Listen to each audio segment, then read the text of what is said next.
description of the video. Oh, come on, my dude. Just have them start off with Group 1, and then blast past that, she's one of us. I mean, yeah, somebody can really like grow up watching these campaigns. There's so many hours of content. Okay. My broadcasters and coding frames. We are. I wouldn't use the term content, Brandon. How dare you call it content? Yeah, there's so much of us sitting down and talking at each other. But we have fun. Yeah, welcome to the Ilderon Tales. This is Group A, Sky of Wolves, Episode 12. Most likely the final episode. We are playing Dungeons and Dragons tonight, and everything you are going to see tonight is going to be live storytelling. There's a set of rules on, like what our characters can do, and if we want to do something, like how we go about doing it. But for the most part, everything else is a story that is coming straight out of our imagination. We're playing in a homebrewed campaign setting. It is the world of Ilderon. If you want to learn more of it, you can go to www.ilderontales.com, and yeah, you can read all about it there. Finally, if you are under the age of 14 and you're watching this, please consult your parents, as this content is not appropriate for you. Let's do a tidbit, and then we are going to rush into tonight because we are starting really late. Does anybody have anything they want to know about Ilderon, the story, or D&D in general? We got a lot of knowledge here. Why is Brandon? Why? Why is Brandon? Yes. Well, why is Brandon? Why? I can answer. Why is Ilderon? Why is Brandon is because, and why is Ilderon is this? Yes. Because that's why. Oh, why Brandon. is Ilderon Brandon? There you go. That's enough answers for tonight. We'll just. There was something legitimately I wanted to. There's a really funny fact about the world that I wanted to share with you guys last time you met, but I could not for the life of me remember what it was. I was going to say it, and then somebody asked a question, and it completely faded from my mind. So someday I'll remember, and then I'll probably just end up typing it. But yeah, I'm just going to jump into the recap if that's okay with everybody. And then get started for tonight. Okay, so last session started on the 29th of Hunter, and every time I do this, it reminds me to pull out my specific notes for your group. Last session started on the 29th of Hunter. The party was in the Tide Gate. They were waiting on Fractus to finish up with the ritual that he had performed to Renalta, and above Fractus was a angel of death that had come to hear his offer. Fractus talked to a person named Kalinar, the Tide Warden, and I have a picture of him, but I'm not going to show it because it's going to take me a second to find it.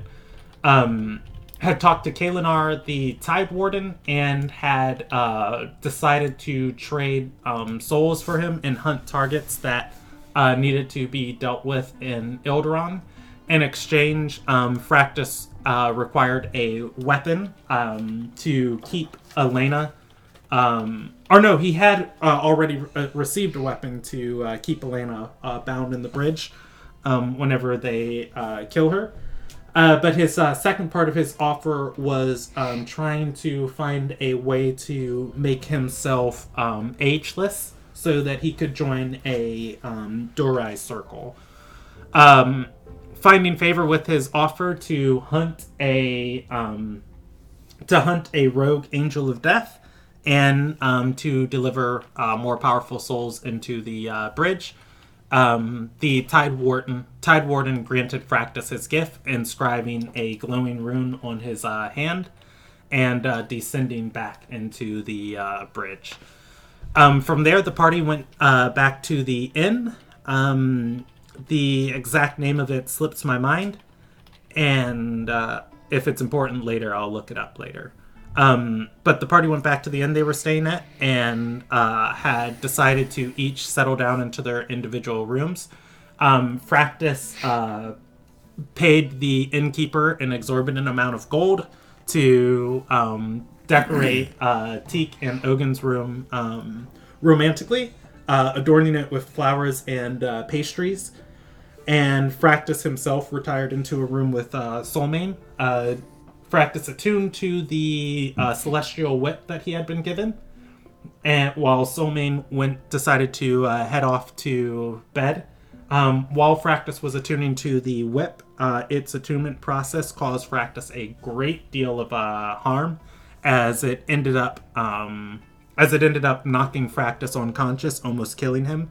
Luckily, Soulmane was in the room and stabilized him, and then ran to get Teak and Ogin. Meanwhile, Teak and Ogin were talking about the situation they were in, as Teak was trying to find a way to bring up her feelings. She felt a disturbance once Fractus had attuned to the whip, as the whip exuded an aura within 300 feet around him. Ogin and Teak rushed out of the room, meeting Soulmane in the hallway, and found Fractus in his room, and were able to discern some magical properties about the whip. In so much that it has different effects when you are attuned to it and not attuned to it. And attuning to it causes people within 300 feet to be unable to sleep, and some other things that, if you're very interested in, go back and watch last session. From there, they decided that Fractus should unattune from the whip. He does so and then goes to bed. And when Ogin and Teak return to the room, they continue their conversation, in which Teak is finally able to address her feelings, and Ogin responds to, and they share a night together. Moving from there, the party wakes up the next morning, and as they are all collecting and figuring out what to do for the day while they wait on the demons to find the temple that Jumprius is held up in, they decided to scry on Elena. They perform a scrying on Elena, and the scrying, Elena beats the check, and the scrying doesn't go through, but they're able to determine that she's on this plane of existence. They use several more attempts to scry on her, with the final one finally going through. It appears that she is sitting on a tower reading a book, after which the party decides that it's their best chance to go after her and send Fractus to... they send Fractus to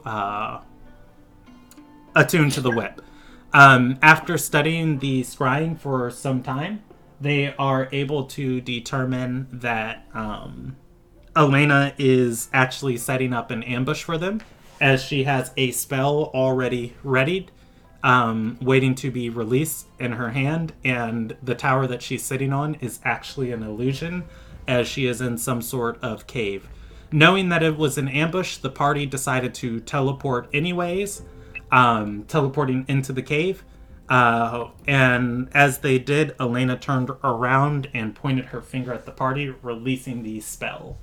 So, we are going to start from there. No, we'll just time skip, like, an hour. Everybody's dead. Alright. So she's cast a spell, right? She has cast a spell. You know what? I think it's better if we do this as cinematic for a little bit, so I don't have to draw all this out for a second, and then when initiative is rolled, then I will. Okay. Okay, give me 1 second. I accidentally closed out of Roll20. This is great. I love waiting for Roll20 to load. Oops. Nice. Didn't need to do that. Hey, is that a JD? It is. JD, guess what we're doing? We are Rolling in. No, we are not. Not yet. We are literally just starting. Cool. You have missed. Oh, go ahead. I literally just left the trim tab in Birmingham. Okay. Drive safe. There is no rush. I'm tipsy and I live 5 minutes from the tab. Okay. I have to reload Roll20 because it is definitely messing up. You heard it here at Lost Dragon Entertainment first. Drive drunk because laws are fake and fuck cops. And if you're wondering why I told all the kids to consult your parents, please wonder no more. Do crime. Be good. For crying out loud. Cops suck, but get a damn ride. Yeah, you're a taxi driver, JD. No, I'm an Uber driver. Thank you very much. Same difference. Call a friend. Jeez. Be safe, please. By now, don't hang out in the same town. Honestly, actually, you don't really meet that many other drivers. The server. A Fuber, even. Yeah, you're busy competing. I know.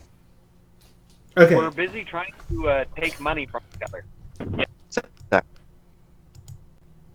Let's. To get to know their cars and their faces a little bit. I tell people all the time, Uber drivers are very mercenary people. You dangle money in front of them, they will do anything.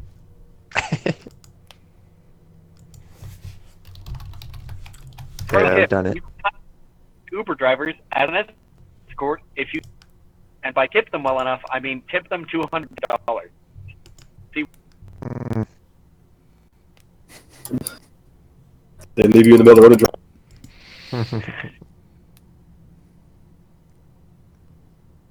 See, the problem you face with that, though, if the sex sucks, 5 star. Look, man. I wish I could see my spell list. If I can get tipped $200, you best believe I'm gonna turn it into cash.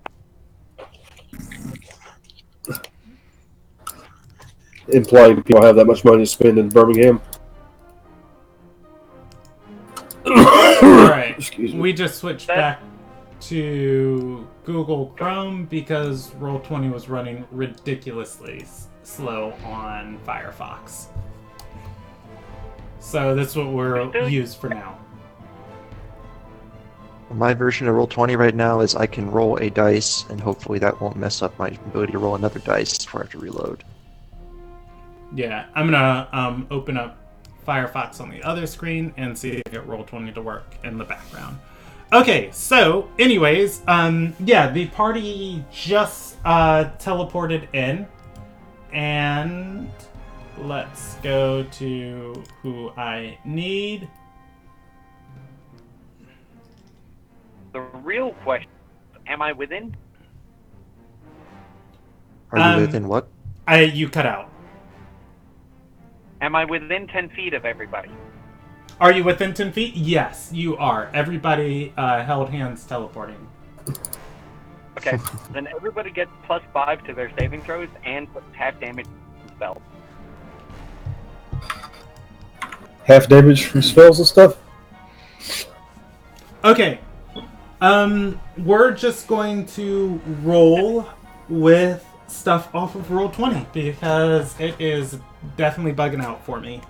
And that is fine. Okay, so what is going to happen? You guys are going to teleport into you're going to teleport into the scene. Instantly as you do, your feet are going to go through the illusion. And please give me time to explain everything that's happening because it's going to be a lot. Okay. Your feet are going to go through the illusion, almost splashing in points as you step in some sort of liquid or puddle. you can see the stone floor of the tower is not real. Neither is the blue sky or clouds around you. Everybody who didn't, well, that's going to be for Soulmane, and I think Tobias were the two who passed the save to know this was an illusion. Everybody who didn't pass the save to know this was an illusion, you are entitled to a save against Elena's, our investigation check against Elena's DC, if you so choose. Well, we passed along the information that it was fake, so... Yeah, and I will give the investigation check with advantage, if you so choose. Anyways... I can't get to my character sheet to do that properly. Okay. My bonus to investigation is actually 0, so I'm pretty sure I'm going to fail either way. I have a 2 and blew it on with advantage, so... Fair. Okay. And let's see, for Sindri, I will... Sindri Nat 20 is the first one. Sindri is going to be able to discern the differences in this illusion. And why did my music stop playing? I want all of this to play. Okay, so, first thing that happens, you guys teleport into here. The next thing that happens... Brandon. Yes. Can I use perception? Or does it have to be investigation? Let me read the spell.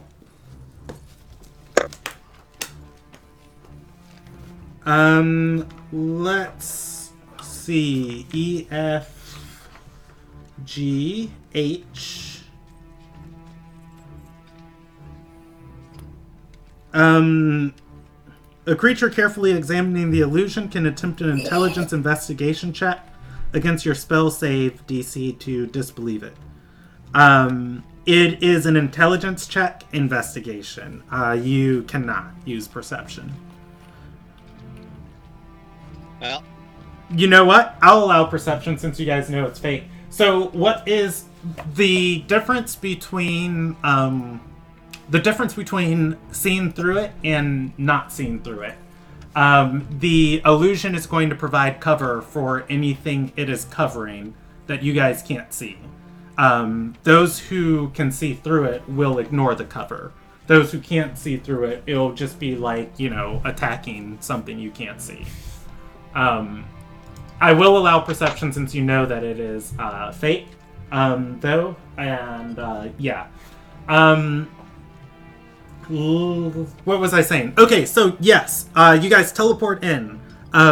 You are aware of your surroundings. Elena's readied spell is going to go off. Counter spell. Well, you're not going to have the opportunity to, because the reaction was on your appearance. As you drop in, she's going to point her finger at the party, aiming it directly at the party. Tobias goes to counterspell. As you do, she moves her finger about a foot to the right, aiming it above your head and shooting a massive lightning bolt into the ceiling and screaming and saying, "Ah!" At which point she stands up and lowers her hand, panting. She's going to look at the whole party standing there. She does not move to cast another spell before she finally speaks up and says, "I don't want to kill you." I kill her. Can we get initiative now? The party rolls initiative? Yeah. All right. How about more like I knew he was doing the teleport, so I'm holding an action as well. Same. If you I got guys light warmed up and ready for her face. If you guys want to roll initiative, you can. If anybody wants to do anything, you can describe to me what you want to do. You've lost this, and you've lost this once already. So we're going to give you one chance to surrender.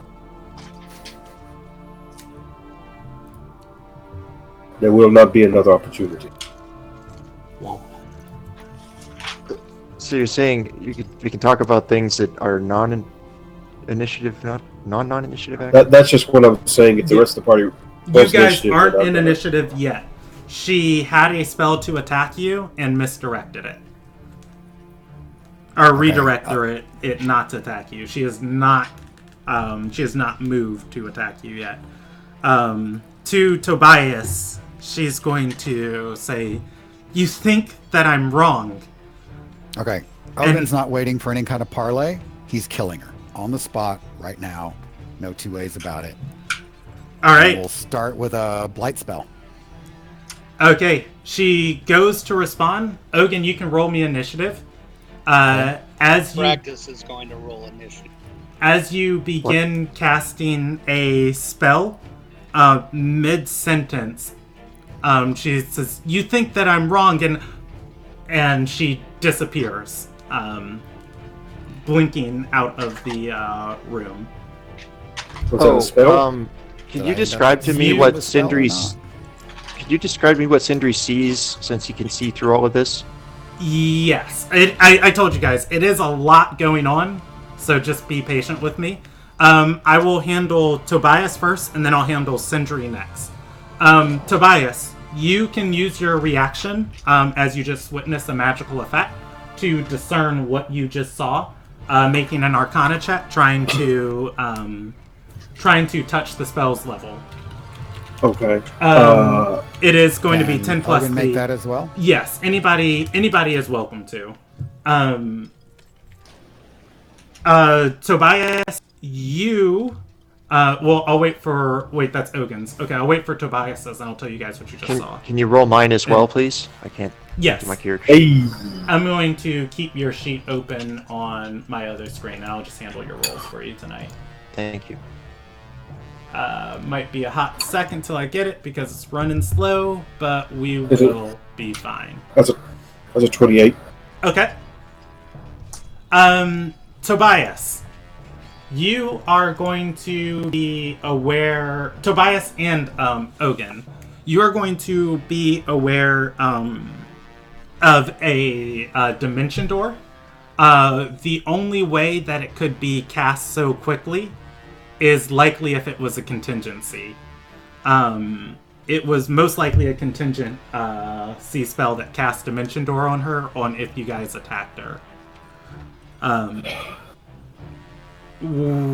You are aware of the text of Dimension Door, and you are aware of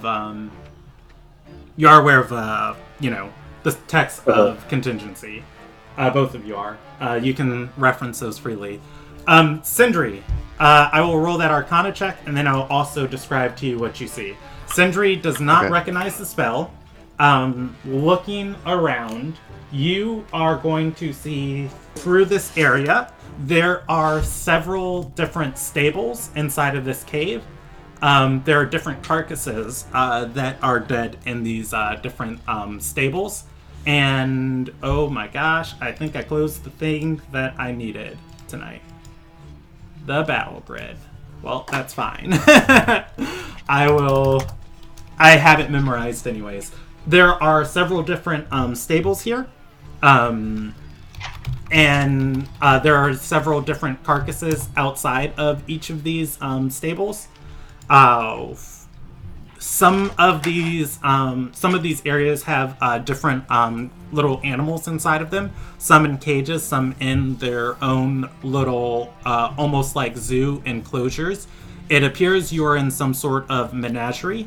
The area you are in currently is a depressed pit inside of this cave, and you can see broken stones in the distance around this pit.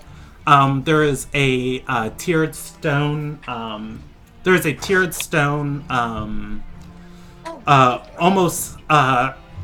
Almost like just a quarter of like a stone pyramid. Oh god, that's a hard way to describe it. But yeah, there's almost like there's tiered layers of stone, almost in a pyramid-like shape, but only a corner of it is visible to the north of you. And there is a ridge going around the pit that you're in. The cave extends on beyond what you can see, or beyond what sight is available to you. You hear the chattering of creatures and the slow rumble of other things. Otherwise, everybody else is left alone in this pit. Or rather, not alone, but everybody's together in this pit. And there's no other obvious movement or things coming toward us, or... It looks like... Well, no. I'm going to roll you a perception check. Is that okay? Or do you want me to give you your your passive perception? Off my what? Your passive perception is 11, and your perception check was a 2. So, yeah. Passive sounds nice. Brandon, stop rolling for him, please. You are going to, like, look around this place and, like, try and discern what's going on. Elena just teleported away. You know, there's, like, this broken stone. You're trying to see through... You can see through the illusion and discern what's not the illusion, but it's like sensory overload right now. So you're saying the broken stone thing is illusion, but I can't see all the way through it yet? No, you failed your perception check. You saw everything I described to you. You don't see anything else in greater detail. The broken stone is not an illusion. It's underneath the illusion. Okay. Alright.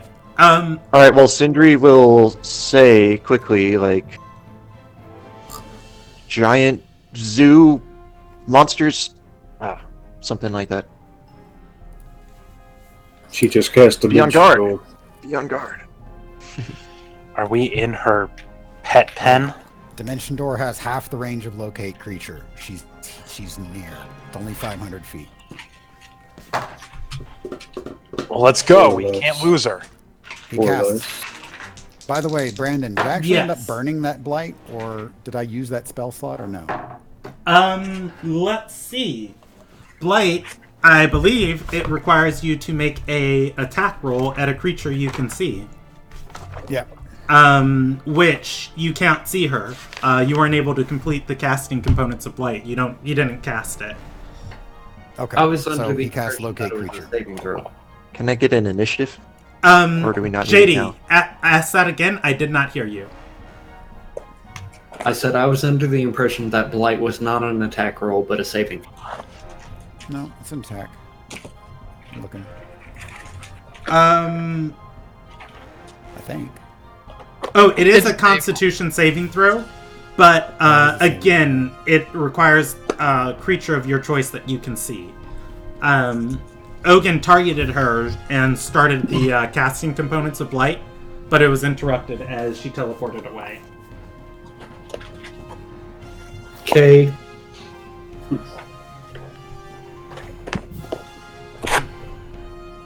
Okay, Can so... Sindri get in on the initiative? Yeah, let's... Real quick. Pull up initiative. Turn order and clear. Gentlemen, it's been an honor. Remove all turns and... Let's see. Roll20 is finally running a little faster. That's great. So let's see if I'm able to draw.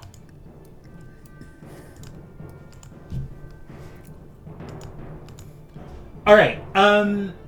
Go ahead and select your character. And you can roll initiative. Oh my god. And then we'll handle it as it comes up. Incredible.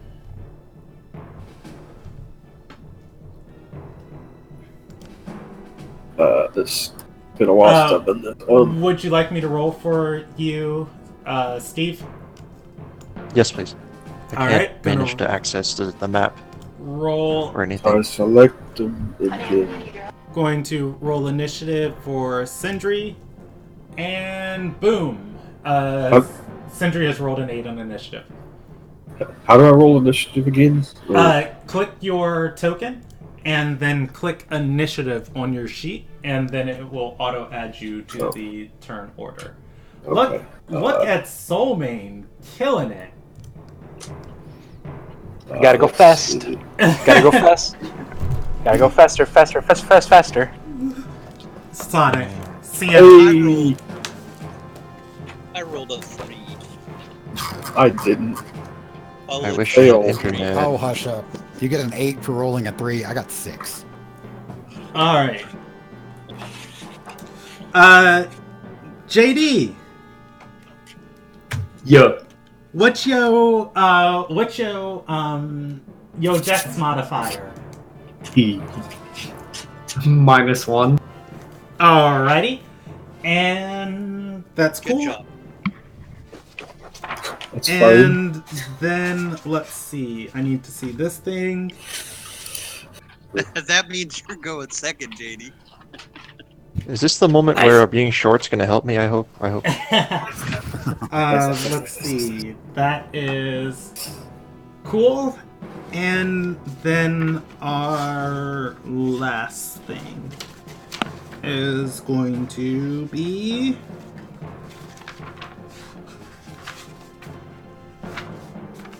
something's missing. Something's wrong. No, one of my bookmarks fell out, so I'm just putting something else here so I can easily reference these. Boom. All right. So, let's see who has 1 initiative. Soulmane has 1 initiative. Cool. Why do I have 2 Tobiases? I'm gonna delete a Tobias. Oh, that's fine. That was my fault. Probably. That's all good. Shit, the undead is casting Protocol. Alright, maps and backgrounds. I'm gonna draw this as it becomes relevant to you guys, okay?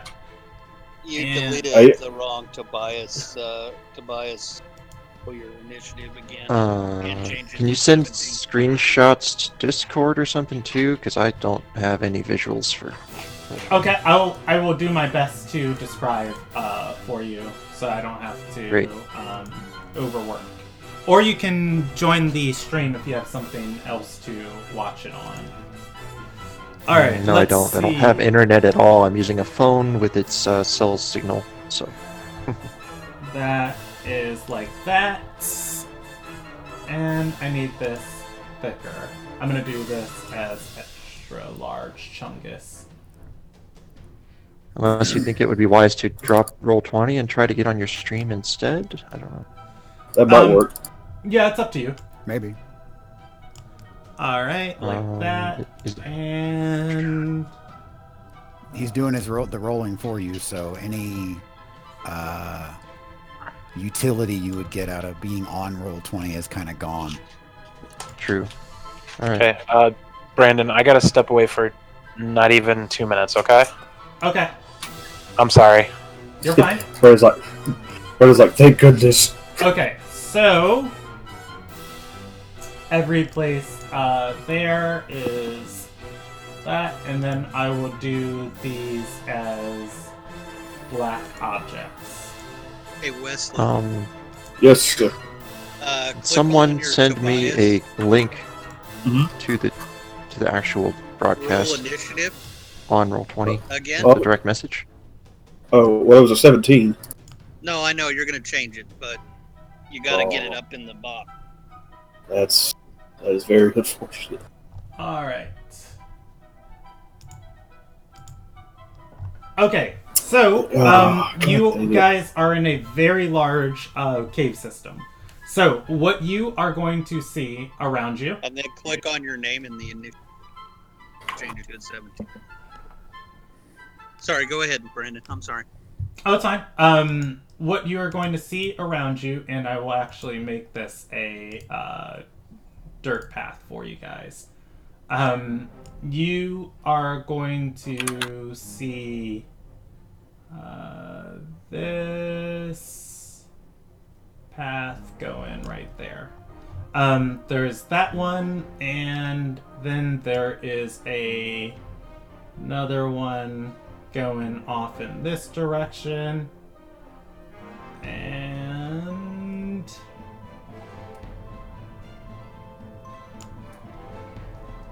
then there is one more path going off of here.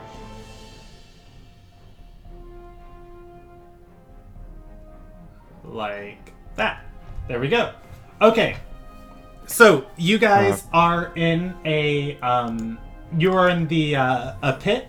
The path leads upwards out of here. There are 3 ledges around you. Each of those ledges that you can see to the northeast or to the northwest, to the east, and to the southwest, you can see more stables on each of them. Those who have discerned through the illusion see, you are going to see, I'm using lots of different gray here because there is lots of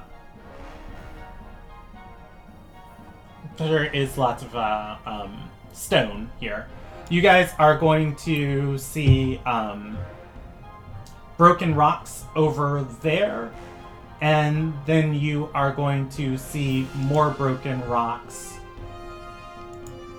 right over here. Where in Discord can I see the link to the live broadcast? Oh, let's see. I pray that it copied it to my thing. That should take you there, probably. Thank you. Alright, so to your southwest and southeast, you guys see the broken rocks, those who have discerned through the illusion. Alright, initiative has been rolled. You guys hear the sound of rumbling, and you also hear the sound of beating wings.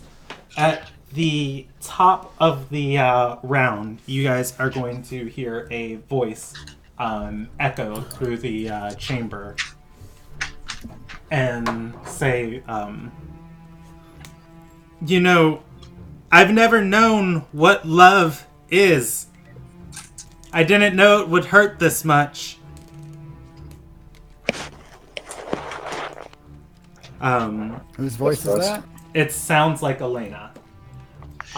Can we discern which direction? I will allow you to do so on either with your reaction on your turn, or with your reaction if you still have it, or a bonus action on your turn. What would it be?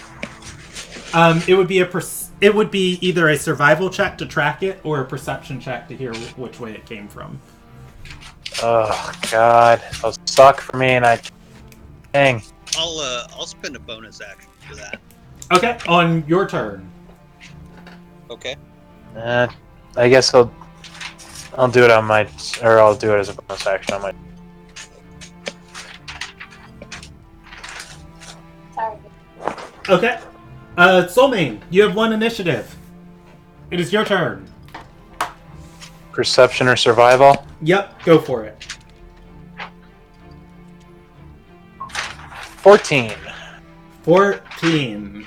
It's echoing through the chambers. It definitely came from the one of the ledges above you, but it is bouncing off of the.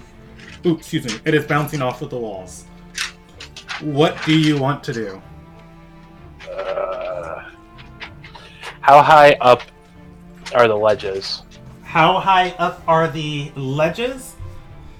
Soulmane saw through the illusion, correct? Yep. Okay, I probably need to record who has and who hasn't. The ledges look to be about 15 feet up. Alright. I'm going to start walking up the wall. Okay, so the wall is where the wall is 55 feet away from you. This pit that you're in is massive. So do you see that black line I drew? The closest wall is going to be to the northeast of you. Okay. Is that where you choose to go? And then there's a tunnel leading up and down. It's not a tunnel. It's a pathway. Damn it. I thought the ledges were a little closer. Let's see. 55 feet from me. Mm-hmm. That was a bonus action I used already. Damn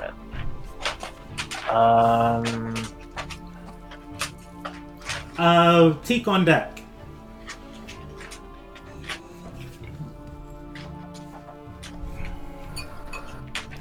Yeah, I'll use my action or my movement to go 30. Use my action to dash, and the last 10 feet. It looked like I'm going from here to here was 50 feet to it. So I'll use the last 10 feet to start walking up the wall. Okay. All right.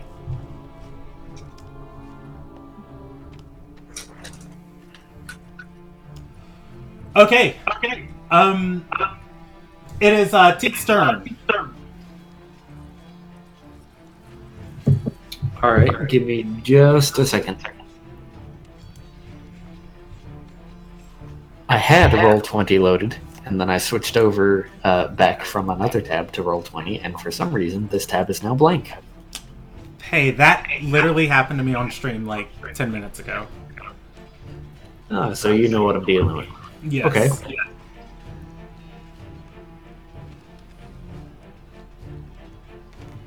One second.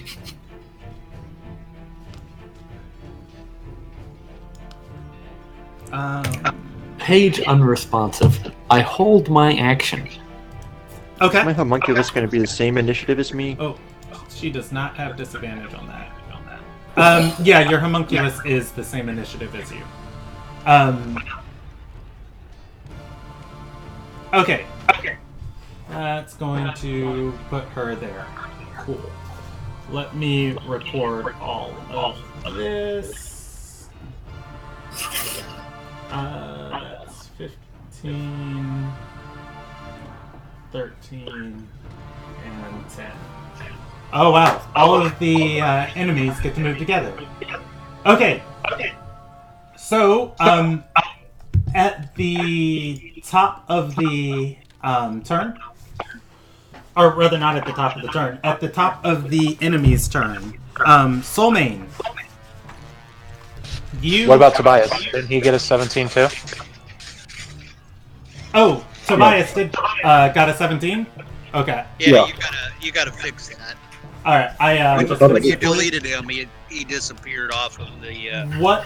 What is your initiative modifier? 0.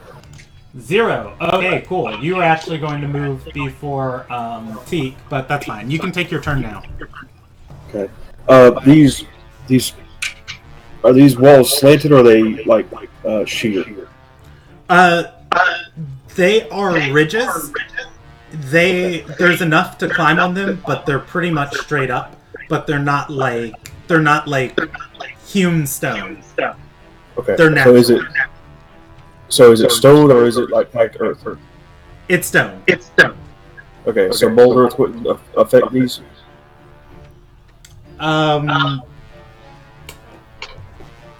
I don't believe so. Okay. Let me double check mold earth for you. But yeah, I don't believe so. Okay. Like a stone to mud might or something like that. Yeah, if it's not a cantrip, I'm not gonna cast anything right now. I am going to. It's 15 feet up, right? It is. Okay. I am going to attempt to climb out of the pit. Okay, well, so you are in a pit, but the pit is about 100 feet in diameter.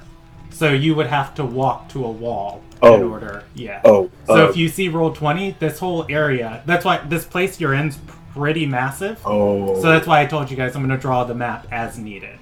All right. So we can move freely then, since we're not having to climb out of. Yes. Okay. All right. Yeah. In that case, do I hear any? I mean, do I hear any specific like growls or stuff like that? I will allow you a nature, or yeah, I think nature's a thing this edition. I'll allow you a nature check, and I'll take it as a bonus action because I don't like taking checks like that as full actions. Okay, I appreciate that. Here we go. 14. Let's see. Yeah, you hear some distinctive bird noises. However, they seem predatory. As far as you know, they are mountainous birds that have been put into this cave. Things that come to your mind are very large raptors or even a peryton. Okay, that doesn't sound very good at all. Okay, in that case, I will spend my action to cast Mage Armor on myself, and that will activate my. How long does this last? It just happens. Okay, that will activate my Arcane Ward, get it started. Okay. And I will move. I'm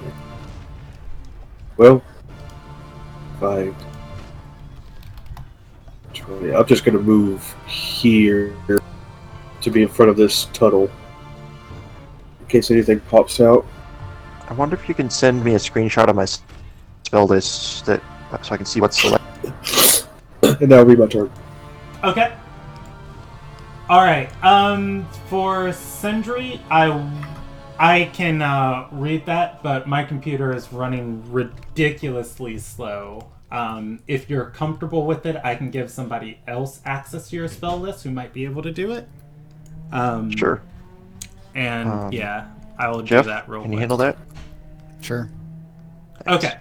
So, in players... Why don't you give it to Rob, since he's here? Let's see. Or Rob, since he's not busy. And... yeah. I can do it. Okay. It won't take me long. So, you guys should both be able to see that. It's just going to... It might take a second to update because my computer's running slow, but if you guys look in Group A, you should be able to see. Okay.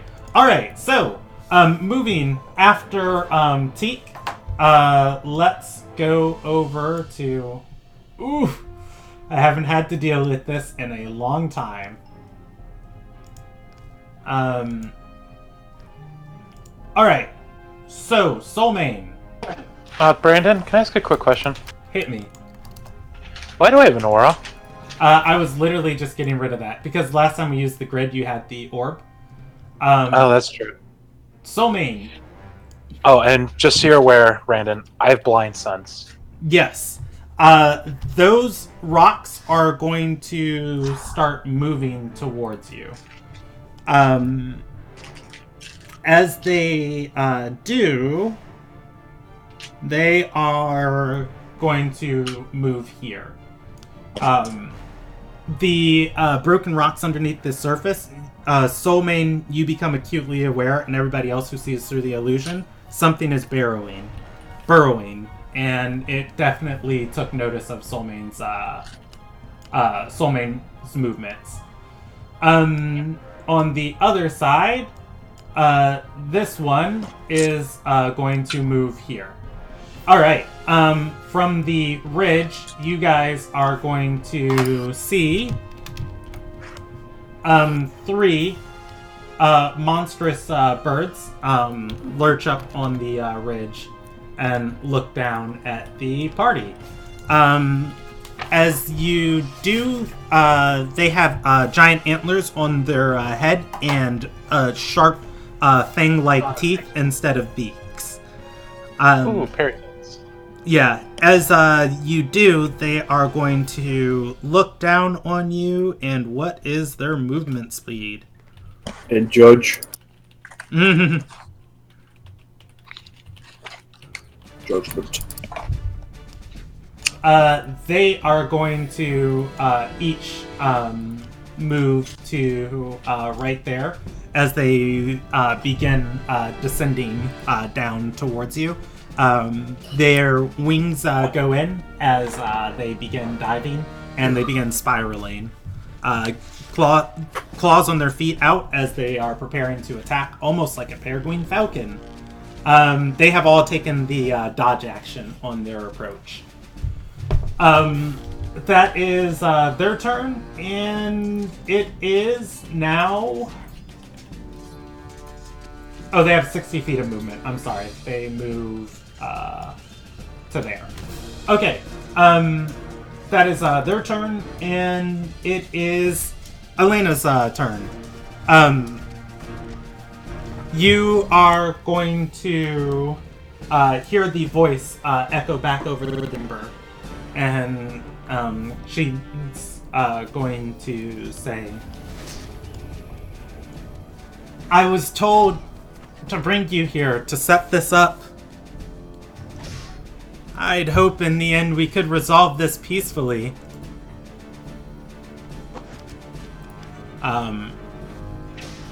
After a moment, you guys are going to see another person come to step up to the ledge, and she's going to say, but when I am threatened, there can be no peace. You see, my master needs me, and I'm sorry. Or, my love needs me, and I'm sorry. Soulmane, you're going to see a man step up to the ledge. He holds a scythe out, and it glows with spectral moonlight. He stands above you. He enters initiative next round. Practice, I found your friend. That is her turn, and that is the 10. It is Sindri's turn at 8. Fractus on deck.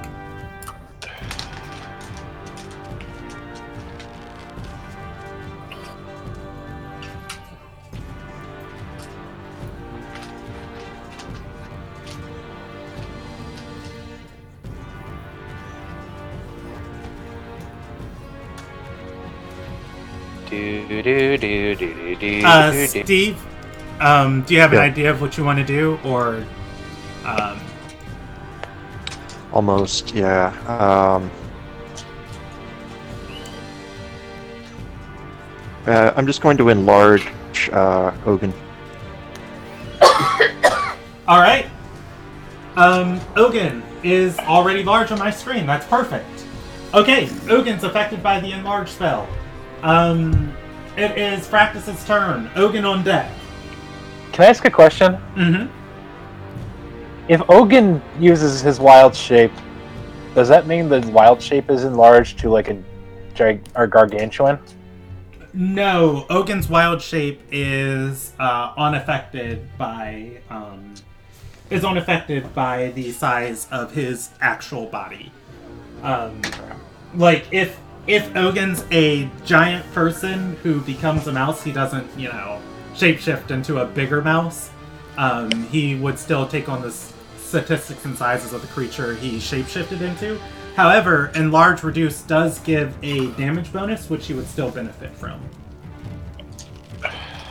I think it gives like an additional damage die on melee attacks. And if it were cast when he's in a shifted form, then what? If it was cast while he was in shifted form, then yes, he would benefit from the size change. Okay. That's just one of the wonkadelic things about druids. Doing things to their human form, they can still change their form freely. It's one of the reasons why polymorphing a druid doesn't, do you anything. Mm-hmm. Like, a polymorph druid, shapeshifting into something else, the polymorph has no effect on their new shapeshift. What's the range on Blight, just so I know? I believe 60 feet. I'll look it up for you. Alright, it is Ogun's turn. 30 feet for Blight. You forgot about me. Practice. Oh, Fractus. I'm sorry. It's Fractus's turn. Okay, I am going to...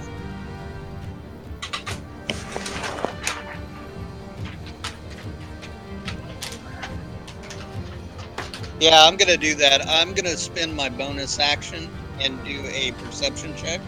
Okay. Go for it. And I am going to evoke...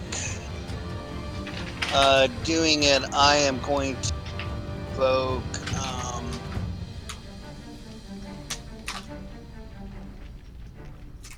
Steady Eye. Okay. And I am going to try and figure out where Elena is. Okay. Can you link me the Steady Eye feat? Oh, I see it. You have advantage. Okay, go ahead. Go for it. Roll me that check with advantage. My homunculus, by the way. Yes. Can that still take action? Yes. What's it doing? I'd like it to do that remedy thing on me or whatever, where it gives you like a bonus temporary hit points. Okay.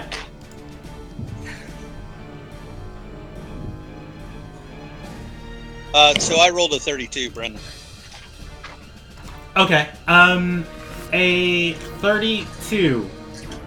Listening for Elena, you are going to hear she is coming from the northeast, towards from where Soulmane is climbing. However, you are very aware that she is much further away than what her voice is sounding like. Okay. I am going to move towards that area. Okay. So I am going to move my character back to select. Can Sindri also say something? What do you say? Soulmane, look out! There's burrowing things. Everyone burrowing. Careful. And I am going to use my action. I am actually going to call out Lumarin, whatever his name is. I can't read it. Lucerne, And the caller of Queens. Go ahead. And I am going to start singing the Unforgotten song. Okay. And I'm going to, at the end of the song, I'm going to say, Renalta wants you back. And I'm going to unfurl my whip. Do I still have an action, or does that count as the action? I'll allow 25 words of the song for free. The rest you'll get out next turn. You can still use your action. Then I'm going to move again half my speed towards him.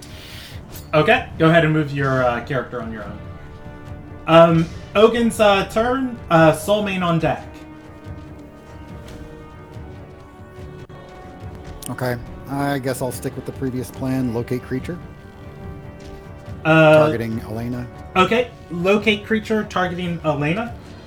You are going to field Elena to the northeast also. Okay, distance. I believe locate creature just gives you direction.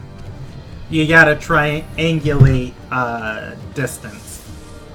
Okay. Not terribly far, but definitely out of your perception range. Okay. Let's see. Okay, Soulmane on Hang deck. on. Not dead. Not ready. Or not done yet. Okay. Darn it. I kind of don't want to waste the enlarge, but I think I have to waste the enlarge, at least for the time being. Well, it's still effective for the duration. Sorry. Yeah. Well, it means if I shift back, I guess, then I still and keep it. take what you can from it. Like you said, there might be a bonus to damage or something. Sure. There's it's a D4, but there it is.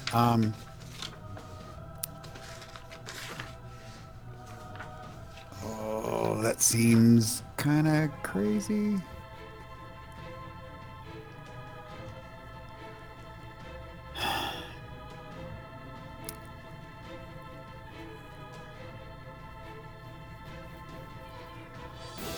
All right, what the hell? Ariel in the mental shape, and just head directly towards Elena. Stay out of Lucern's reach on the way. Okay, what is your fly speed? 90. Okay, let's see. I might make a second page, or maybe I don't want to make this page bigger because I don't. Just put her in the corner. Yeah, I don't want to. I don't want to lag out Roll20 any more than I already am because the grid's so big. Yeah, understood. Okay, that is your movement, flying up the ledge, and I assume that's actually not close enough to make contact. Let's see. What are you gonna see up here? It is not. You see. You're going to see off in the distance, a light and a torch. And when I tell you this is far away, it is very, very, very far away. Soulmane is aware Elena's capable of casting spells up to 1,000, or up to a mile in radius on people. If she is up there, you've probably got a gauntlet of just flying at her as she, is going to be able to take several shots at you. It plans to make use of cover as best he can. Okay. There is cover here. There are broken rooms leading up to this stone pyramid. That said, let's see. Oh, it's the bottom of the round, and all of these things have taken their turn. At the top of the round, Lucerne joins initiative. So let me roll that for him. And At the bottom of the round, I'd like to take my turn. Okay, I'm still going to roll his initiative, but you may take your turn.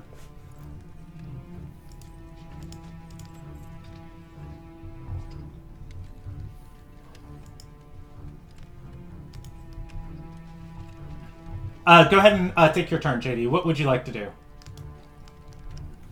I'm going to move adjacent to Fractus, and I'm going to cast Shield of Faith on him in a first.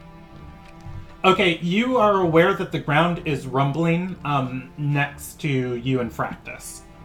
The stone is breaking as something very, very big underneath it is moving. And you heard Sindri talk about burrowing. Yeah, it responded to Soulmane walking, so you are aware it probably has tremor sense too. Okay. Shield of Faith is a bonus action. For my main action, I'm going to cast Eldritch Blast, targeting all 3 bolts at Okay, roll me 3 attack rolls. So you guys are not going to believe. That's going to be 22, critical hit, and a 25. Let's see. The 22 hits, the crit hits, and the 25 is going to miss. Pardon? The fuck? 25 is larger than 22, so how does that work? But he probably has a He feat probably has that every ranger attack feature. raises every extra attack on a turn raises his AC. That's the one. Oh. All right, so that's going to be 3 from the first hit, force damage, and then Okay. 15 from the critical. Alrighty. I am glad that you guys were able to put that together without me feeling like I'm cheating you. Alright, Lucerne is going to take... I mean, it's definitely cheating, but Well, I'm just ignorant of the system. I didn't know that existed, so now I know. He's going it's to take 18 damage. Hey, it's a ranger feature called multi-attack defense. Basically, your AC is 5 higher against every subsequent attack from the same. Okay. And that's during one round or consecutively forever? In the same turn. Since you guys know what it is, I'm just going to read it to you. When a creature hits the Hierarch with an attack, you gain a +4 bonus to AC against all subsequent attacks made by that creature for the rest of the turn. +4. Okay. Yeah. All right. So that's Teek's turn, and at the top of the round, it is Soulmane's turn. Pete, can you link me Shield of Faith or whatever it is you bless me with? Your AC goes up by 2. Thank you. Oh, this is gonna be fun. I'm gonna stab at this jackass. Okay. He's right in my face, right? You are 5 feet away from him. He is at the top of the ledge. There, you can climb, and you are then in his. He is then in your range. You are within his reach of his glaive. I'm gonna get right up in his face. All right, you are able to. And let's try this. I don't think a 13 is gonna hit. A 13 is going to miss. All right. You are alone. Do you get any skirmisher benefits from fighting? Ooh, what is that? Is that me?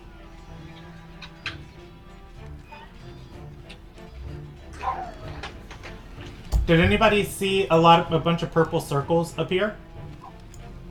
That's weird. Okay, They're gone now. Okay. Anyways, you are going to miss. If you have any skirmisher benefits, you are alone up there, as none of your allies are close to you. Otherwise, you have the rest of your movement and your bonus action. Do you want to do anything with either? 1 second, sorry. Oh, I'm muted, no wonder. Mm-hmm. I guess. He doesn't have... I asked him to call you for me, so I was afraid to sleep me. No, not beer! Could I make a suggestion? Sorry, everyone was talking. Damn it. I'm going to bonus action disengage and use the. Just start booking around him. Okay. So you've used 10 feet of your movement to get there. You can move yourself freely wherever you want from there. Alright. As soon as you... 10, 15, and 20. Is that thing her, like, angelic guardian or whatever? I wouldn't call it angelic. I will share a picture of it. It looks like a corrupted angel. Well, that's what I meant. Yeah. Yeah. That's not good. All right. So, at the top of the round, Elena is going to speak, echoing through the chamber, and say, I saw secrets of this world, witnessed them when I looked into Winrona's library. So many people hunted me. That's why I had to fake my death. And that's at the top of the round. At Lucern's turn, he is going to pull out his... Or he is going to hold his scythe to the side. It glowing with moonlight. He steps back. And let's see.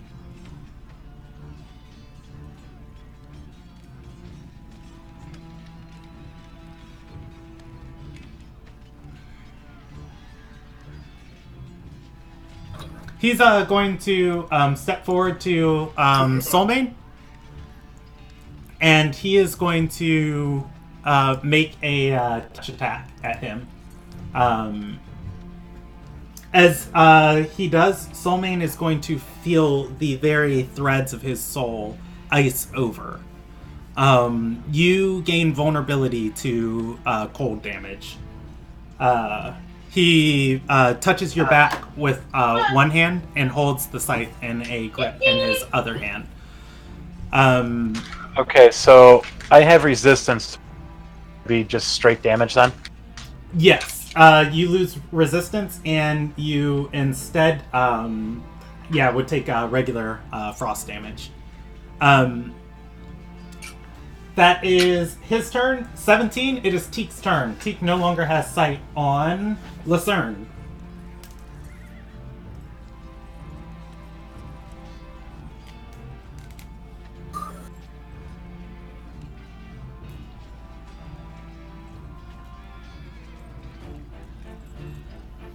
JD, if you're talking, we can't hear you. But where did he go, though? He walked over the... that ledge is 15 feet high. You are 15 feet below him.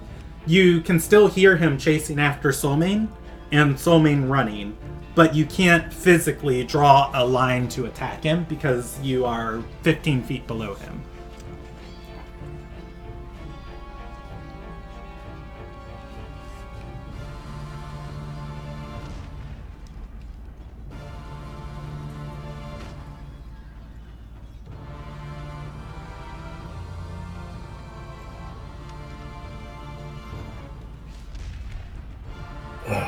All right, I'm going to run closer to the ledge, 10 feet, and then use Misty Step to get on top of the ledge. Okay, you can see Lucerne chasing Soulmane. I will spend the rest of my 20 feet of movement to move adjacent to Soulmane. Oh god, he's going to need that. At the end of Teek's turn. Hold up. I still have my action. Okay. It's a bonus action to cast Misty Step. Oh, okay, there you go. See, Brandon, I know a thing or two. Alright, I'm going to cast Eldritch Blast again at Lucerne. Go for it. That's going to be a critical, a 17, and then a 20. Now, you are a Hexblade, am I right? That's correct. Does that give you the ability to cast Eldritch Blast in melee range without disadvantage? Oh, he's melee with us? I did not know that. I thought it was in the air. No, he is walking behind Soulmane like a Grim Reaper chasing the inevitable. Okay, in that case... I will allow you to remake that turn if you'd like. Okay, yeah. I'd instead like to take 2 swings at him with my Morning Star. Okay, go ham at it. The 24 is going to hit. The 12 is going to miss. Natural one. And to the critical fail. Right, so 11 bludgeoning / piercing and 12 radiant. Okay. Roll me a D2.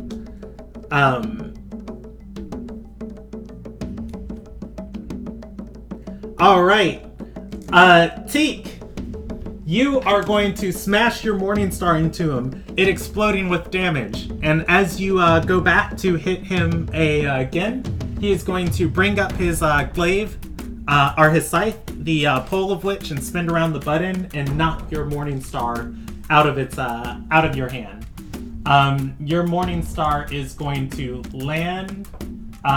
Is there a color you would prefer me to draw this with? Red.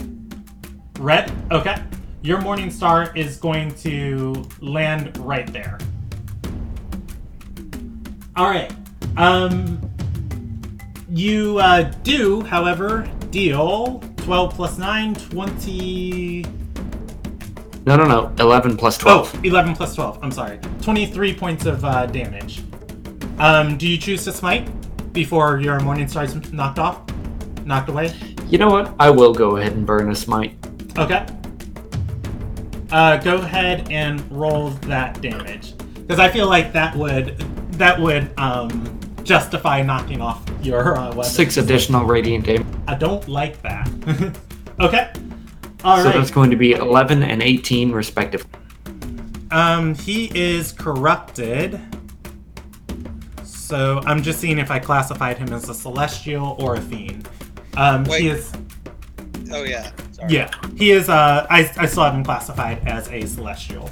I was gonna see if he got some extra damage, but yeah, that is that, and it is Tobias's turn.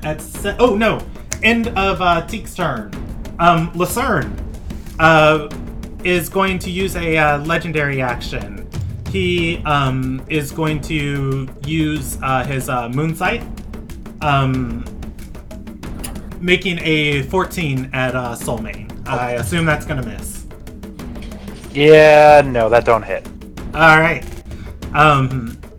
Yeah, too much in a tizzy with Teek. He goes to attack you, but Teek is right there lunging at him, and he's got to use half of his attack to defend. Alright, it is Tobias's turn. Okay. Everybody's... Okay. I am going to spend an action to cast Greater Invisibility on... Okay. And... I don't know what the invisibility token is on this. Now... I'll worry about it later. I will let you go through with that action. I just want to make sure all the information has been communicated. Your party is aware of whatever is in this pit with you has tremor sense. Oh, we do? Yes. It responded to Soulmane walking, even though it could not see him. Your invisibility is for visual sight. You can still cast it, though. In that case, I don't cast it yet. I will... The birds probably don't have tremor sense, and they are definitely attacking you guys. Yeah, I would not think they have. 5, 10, 30.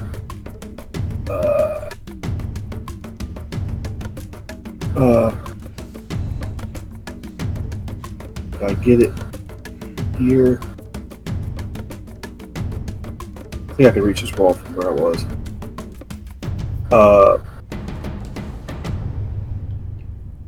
Let's see. Touch stone object 5 for forward to suit your purpose. So, real quick, Brandon. Yes. If I use stone shape on this wall here, would that be enough to form a staircase heading up, or would the one casting not be efficient to do that? I would say it would be. Stone shape moves like a butt ton of stone.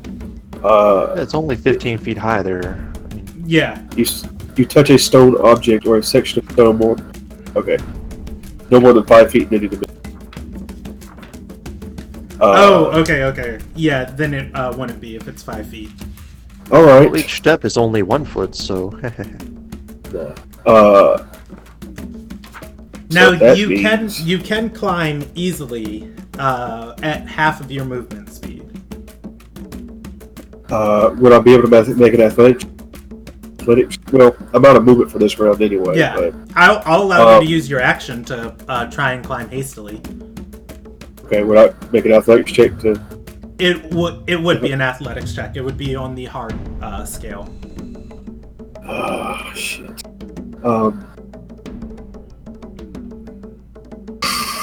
Why not? Come on, flex those wizard muscles. I don't believe in your ability to make a 15, but we'll see. I mean, I have a 19 strength, so maybe. Oh God, good lord! Tobias is ripped. When I last looked at your character sheet, you were at like an 8. Yeah, that's what gloves of overstrength do. Did I say hard? I meant very hard. Oh, I don't care, No. Brandon. I don't care, Brandon. Tobias scrambles up the wall. I on you. You get there for the turn. All right. Let's see. Moving on from Tobias, it's the enemy's turns. 17. This thing's going to move, and there is just a Fractus here. Let's see if I can find a token to represent what Fractus sees. None of those are it.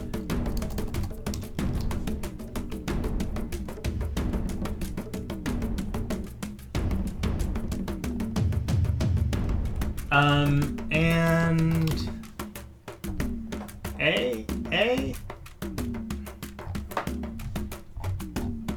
let's see, I'll just grab a snake because that'll be accurate. It's a big old slizzer thing. We'll go with this. Brandon, did you put us in a fight with 2 purple worms? You guys, it was in Elena's very first, your guys' very first interaction with her, with Group 1. You guys asked her, you were like, why were you so late? We've been here waiting for you for a day. And she was like, I was taming a purple worm I found. And you guys were just like, oh, okay. But yes. You have 3 Puritans, 2 purple worms, a Harif, and a mage boss.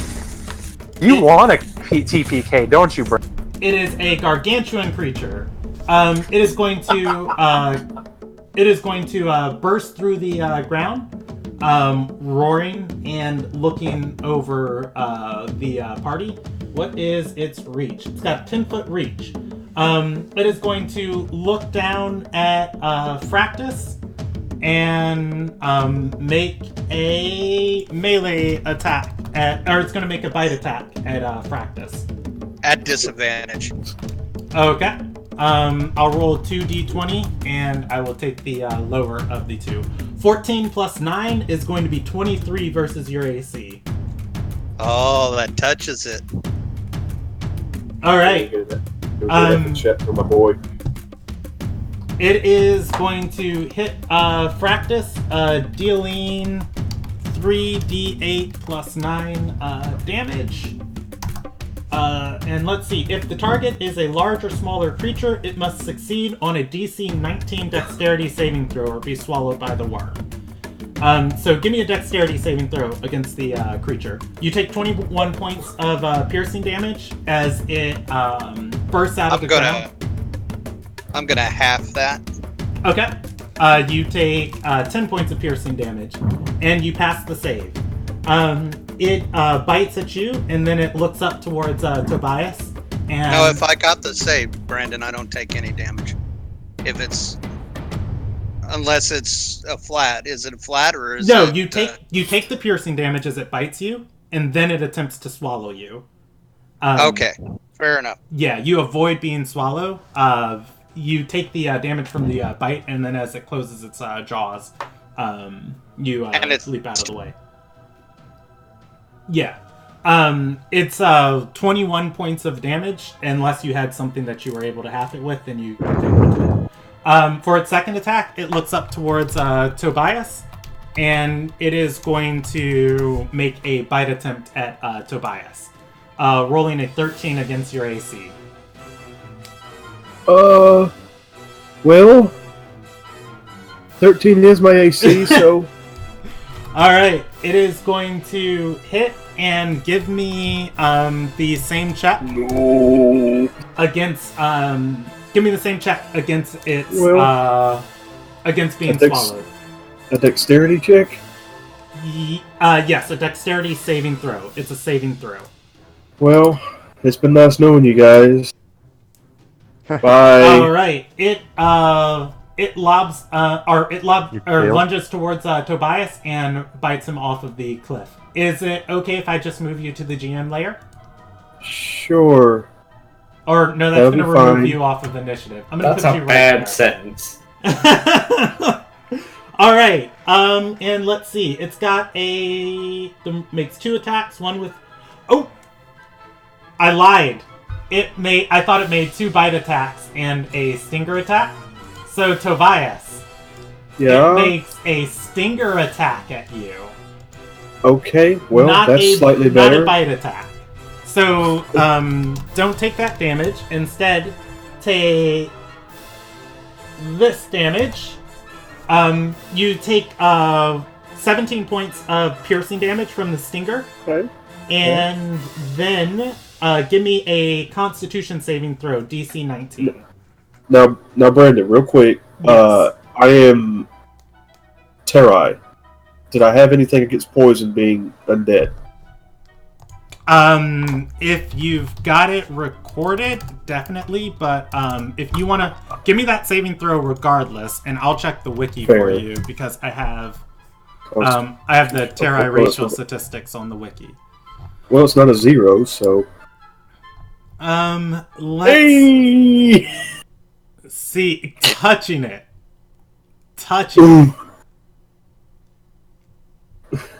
I'm gonna die here, guys. This is why I don't play wizards. No, you do not have immunity to poison damage. That's fair. I'm going to let my arcane ward from abjuration. Okay, take 19 of that. Okay. So saving throw on a failed save or half as much damage on a success. All right, you are going to take half of this damage. You take 21 points of damage. Okay. Oh, 21? Okay, that's not that bad. That is... I halved it for you. It's 43, but you take half of it. So it's the 21. Okay. Alright, that is its turn. The other thing, Barrowing, is going to... wait, nope. These are going to move first. These have a 60 feet fly range, and they are going to get there. This one swoops down and attacks Sentry. This one swoops down and attacks Sentry. Then this one swoops down and attacks Sentry. They make flyby attacks at Sentry. The Peritons are each going to make...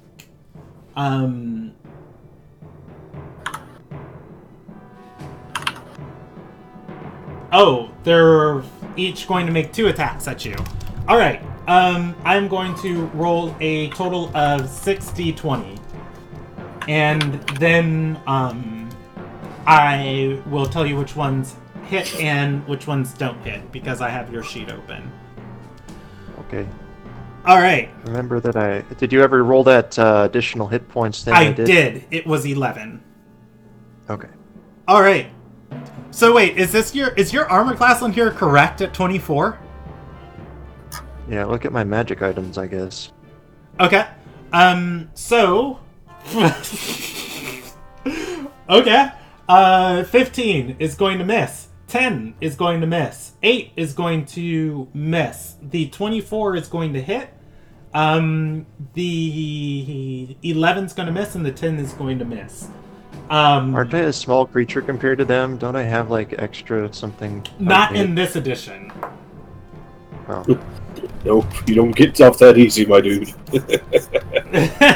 As the gourd and poison Tobias on the leg fighting the gargantuan creature, it's just like... This is stupid! This is stupid! Right. Sentry takes 11 points of damage. You have 2 temporary hit points remaining. 2 temps remaining. Okay. Yep. Why me? All right. That is. What size are they? They are medium creatures. Huge, enormous. I just have them as large so we can see the birdie birds. All right. This thing is going to move. It is going to move there. All right. The broken rocks continue to rumble closer to Sindri. And What the heck? Wait, what? Broken rocks? There is another set of rumbling rocks in the southeast, or the southwest. Sindri hasn't moved at all, so why would he have things coming at him? Other people have moved. It moves towards where it felt the movement. Okay. So it may or may not sense him because he hasn't moved, but it's going toward him. Yeah, well, everybody else was around you, and it felt if it's got tremor sense, it felt them moving. All right. Right. But it's felt more recent things elsewhere. So, but yes, there's still like this, like, so it is in the tunnel of rock coming toward me. Yeah, it's like it is in the south. Yeah, it is in the southwest. Everybody has moved northeast of you. For it to get to where it felt anything, it has to pass where you are at. Wonderful. All right. That is its turn, and then it is Elena's turn. Elena is going to say, they hunted me, but he offered me protection. He offered me safety. With it, I found love. That's why I'm sorry for this. I really am.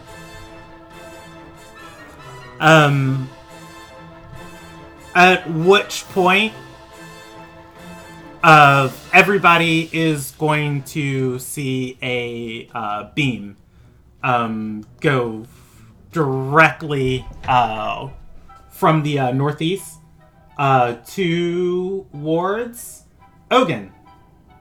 Give me a Constitution saving throw, I believe.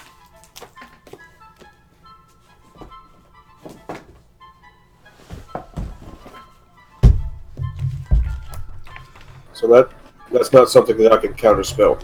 It is not something even remotely in range of you. All right, a 28. Okay.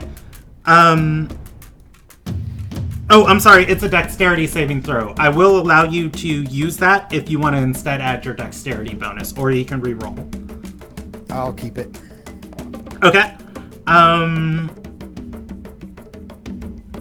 As you make that save, you are going to just barely dodge aside this beam of light that just rips past you.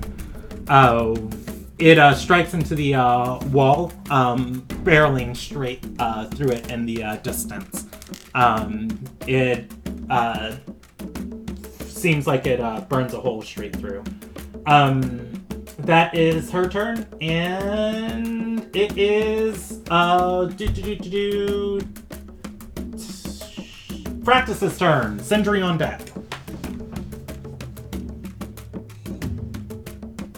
Can I get a quick status check on those that got attacked near me? Are they looking dead or hurt? I think Fractus is hurt and Tobias is hurt, but neither which is bleeding. They are not near you. They are. I can tell you how 50 feet away. Or... Yeah, I'll tell you how far away each of them are. Fractus is 30 feet northeast of you, and Tobias is about 55 feet northeast of you.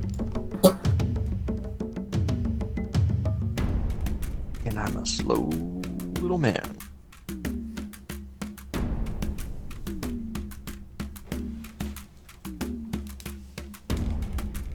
Shelby, if you're talking, I see you moving your thing, but I don't hear you.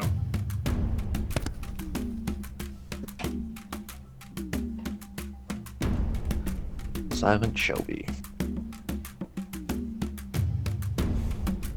Yeah, I think he wants to climb up the cliffside and head towards Elena. Okay, can you hear me? Yes. Yeah. Sorry, my thing cut out. So if I spend a key point, Brandon, can I get to Lucerne with my 30 feet movement? For Step of the Wind? Uh-huh. Yes. You would be able to. The only thing is, you will be leaving the worm's attack range. I could do a bonus action disengage for that. Your Step of the Wind is a bonus action Is a also. bonus action. Yes. So Okay. So no, I would have to do. Okay, that's fine. It's at disadvantage again. So that's what I'm gonna do. Okay. It is going to make that attack roll. I'm going to roll 2d20, and I'll add the 9 to each one. Oof! Nat 1! Oh! It does not come up a critical fail. 57%. Alright. It is going to roll a 10 against your AC, biting at you as you run by. Yeah, that misses. Alright, with Lucerne, I am going to attack him with the whip. Okay. A 27 hits. Excellent. And then I am going to punch him. Okay. 22 misses. That's fine. I just wanted to do it first. And with the Moonblade. Okay. The Moon Whip is going to be a total of 7 plus 6, 13 points of damage. And I am going to use one of the spells. I'm going to use the first smite. I'm sorry. I don't know anything about this whip because I got it. Got it. The first smite that is on it, the lowest level smite it has is a branding smite. It is a 2nd level spell. So,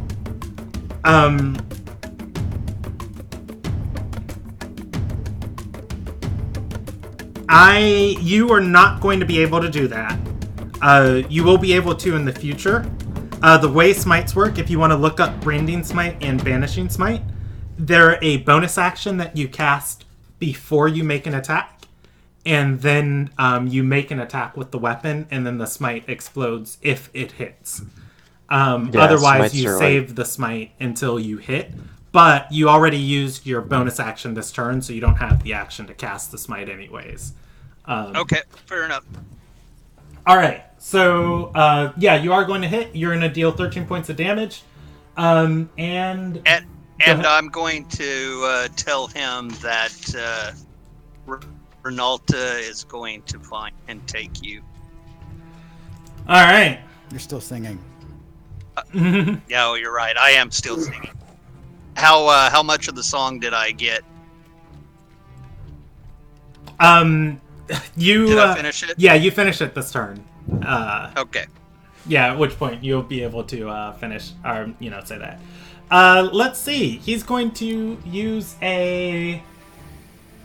another legendary action. Soulmane, roll me a d2. I'd like legendary actions. That'd be nice. Wouldn't we all? Can I have some legendary actions? Sure. Everybody gets 0. I'm kidding. Anthony, are you there? I rolled a 1. He rolled a 1. All right. You are Lucerne is going to teleport, picking up Teek's weapon. It is not a magical spell. He is slipping through the dimensions of this world. Also, I feel like it's not worth counterspelling. He says you. Fair. I think that's debatable. Yeah. He's going to pick up Teek's. Is going to pick up Teek's Morning Star, And then, still with his other hand, hold out his scythe towards Soulmane. And he's going to say, Are you still prepared to run? As he looks back towards Fractus. Alright, that is his legendary action, and it is Sindri's turn. Boy. Just looking up details of a spell. One moment. Okay.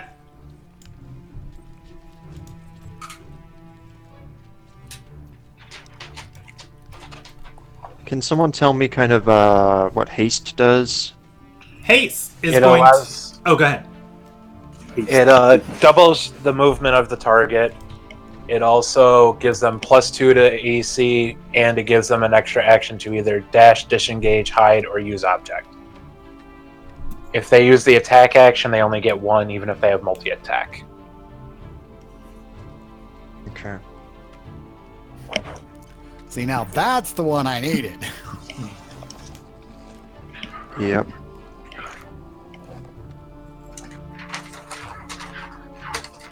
Alright, what's Sindri gonna do? Ogun on deck. Checking the strength of like web and stuff like that. Apparently it's against their strength, so a gargantuan creature can probably easily rip through webbing.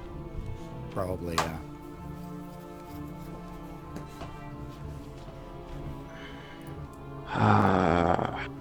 Alright, well Sindri's gonna cast a Resilience Sphere on himself.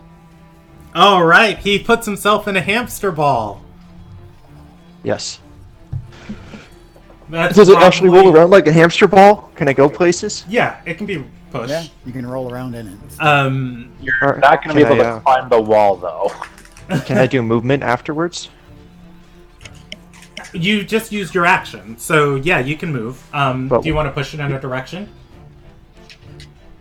Yeah, I want to go toward the other worm. Okay. Like trying to bait them to fight each other or something. I don't know. You can move it half. This your is speed. not Monster Hunter. Okay, yeah. Oh, your half my speed? Yeah, Then well- I'll lead it elsewhere. I want to lead it away from the other two that are already getting eaten over there. Okay. I will move you right there instead then. Which would I'll head more toward so like that. I'll head toward the closest ramp so I can try to get up out of this pit eventually. Okay. That'll put you there, and it is Ogun's turn. How many legendary actions does this guy have? Okay. Too many. Yeah, just full speed. All right. Still heading toward Elena, 180 feet. Try to grab some cover at the end. Okay. So I'm just going to put you in the corner here. And then I will tell you how many turns it will be before you get to her. Well, actually, how about I'll tell you how many turns it will be until you get to cover. Okay, this turn you won't have cover. Next turn you'll be at cover. Okay. Bear in mind he can squeeze himself down in the air elemental form. Okay. So, like, moving through small spaces down to an inch wide. So if there's any tiny little bits of something, you can, like, squeeze himself into a little tiny hole briefly and then pop back out and keep going. It will be 3 turns before you reach her. Can I do homunculus action, by the way? What about the cover? The cover, didn't I say that was next turn? Yes, but I was altering the parameters of that because you were thinking you were trying to hide a large creature instead of something that can squeeze into a tiny space. So okay, I'm sorry. Okay. Yes, I understand what you are saying now. Yeah, so at that then, I'll give you cover this turn then. You will have cover from any attack rolls. That said, let's see. Where were we at in initiative? That's Ogun, that's the bottom of the round. Homunculus, could I do him? Yeah, what's it do? Well, I guess it has to do something to not me, right? Since I'm already in a sphere. Well, in the yeah, sphere it's in with a you or sphere not? with you. Oh, it's in with me. Okay. Yes. I'll have it do the same thing, where it adds temporary hit points. Okay. Can you benefit from that more than once per 24 hours? I don't have his sheet. Let's see. Doesn't say you can't, but I'm pretty sure it's once per 24 hours, so if you can look that up for me, please do. What's a... But is it a spell, or what is it? it's Oh, you want me to look it up in the... Yeah, it's Yeah, it just alchemical says spell. alchemist the hit points. But I'm gonna roll you the dice. All right. So you're going to go back to 10 for this turn of temporary hit points. So 8 more. Okay. Okay. Oh, I'm sorry. It can only do it 3 times per day. That's what I was looking for. Thanks.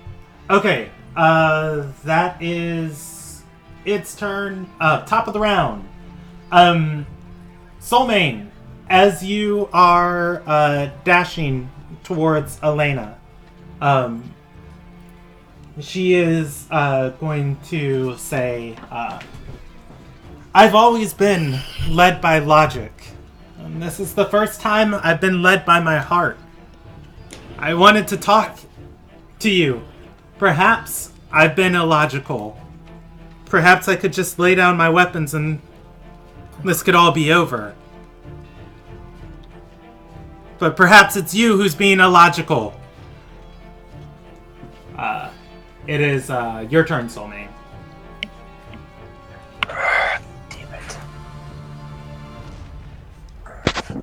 Sindri just wants to know who the hell she's talking about, because like, who's she in love with and stuff. Jim Prius.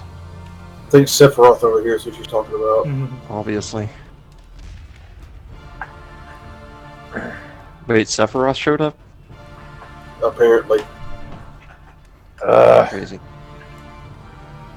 I'm gonna go here, so I don't have to waste 1 minute.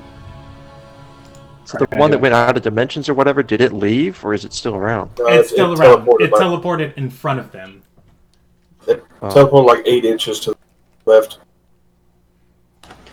Alright, let's stab this asshole. Run. Fuck him. Nope. Okay. Alright. 12 is going to miss. Lucerne is going to bat away your rapier with Teek's Morning Star. At which point, that is your turn. Well, no. Oh, okay. Sorry. What else do you want to do? Bonus action, disengage. Sounds so sad. Alright, where are Every you time going? we get in a fucking boss battle, I can't hit for shit. I have plus 10, and I can't hit. Yeah. Try being a gnome.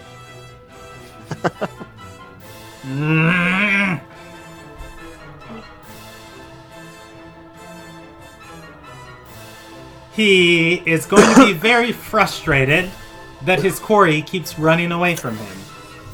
And Soulmane's just gonna do a drive-by with a middle finger up. You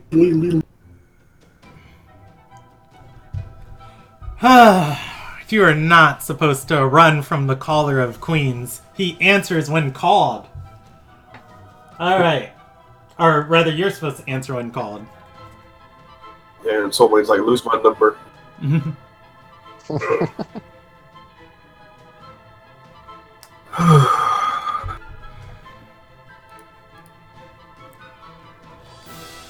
Alright. Lucerne. I feel like he's going to go after... He's going to go after Soulmane. So he takes to flight, moving to attack Soulmane with one with Teek's Morning Star and the other one with his the scythe's two-handed. So he is actually going to come after you, still holding the Morning Star. At which point, as he gets to you, he's going to drop it on the ground, pick up the scythe with two hands, and bring it down, and then back across. And he makes 2 attacks at you. 16 and 27. 16 misses, 27 hits. All right. He is going to deal 42 points of damage. Or 43. We're going to cut that. 40. We're going to cut that. So you'll take 5 slashing damage and 11... or you'll take 5 slashing damage and 16 cold damage. So 21. Yes. Now, that is fine. Alright, you are still affected by his chilling touch, by the way, too. I know, but I resist cold because of my armor. Yeah. Alright, that is his turn. It is Teek's turn. Teek sees her Morning Star sitting almost out of her reach. Okay. I use my action to summon my packed weapon to my hand. Alright. It is going to appear in your hand. I'm going to delete the red X. Thank. That's the first time I've ever seen that used like that. Just... Using a full action to do that's kind of like same thing, but okay. Sure. But it's cool. All right. Yes. Very Thor-like. Yeah. Okay, so Tobias is still over there just impaled.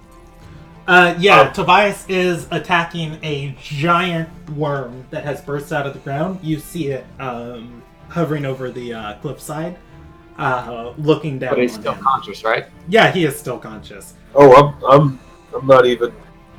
Like he barely got through my ward. He's been stung by a bee. He's probably fine until he gets for your guys' information, the purple worm is moving at 17 on the initiative order. I rolled it when you guys weren't aware of what it was, but it's moving the last of the 17s. So I'm going to put it right there and resort initiative. But go ahead. You can continue taking your turn, JD. Tobias on deck.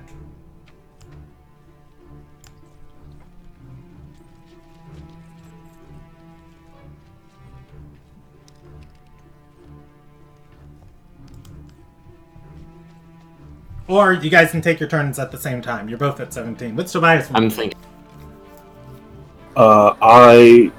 Seeing as my counter spells are useless, I'm going to blow one of my 6th level spell, and I'm going to cast Mental Prison on the purple worm. He is entitled to an intelligence saving throw DC 18. Mental Prison. Can you link that spell? I have not read it before. Let me try that. Honestly, you are a very mean person. I'm kind right. of done with life at the moment. Well, I mean, probably if this thing gets around to full attacks on you, it's not going to go pretty. No, no. Well, come on, let me search the thing. Can I search it? They won't let me search. There. I think. Okay. Let's see. The target succeeds automatically if it's immune to being charmed. On successful save, the target takes 5d10 psychic damage and the spell ends. On a fail, the target takes 5d10 psychic damage, and you make the area immediately around the creature's space appear dangerous in some way. You might cause the target to perceive itself as being surrounded by fire, floating razors, hideous maws, filled whatever form the illusion takes. The target can't see or hear anything beyond it, and is restrained for the spell's duration. If the target is moved out of the illusion, makes a melee attack through it, or reaches any part of its body through it, it takes 10d10 psychic damage and the spell ends. Alright. What a spell, what a spell! Yes, one of the few damaging spells I have, but one less What counter is the spell. duration on that? 1 minute concentration. Seems to be the high restriction on these things. Yeah. I'm gonna burn my. Alright. Do you want to roll that 5d10? Or do you want me to? I can roll it here. Okay, go ahead, How JD. many turns is a minute? 10. Thought so. I'm gonna burn my racial searing smite, which ends the shield of faith on. Okay. And then I'm gonna move adjacent to Lucerne, opposite from Soulmane, so we're flanking. Okay.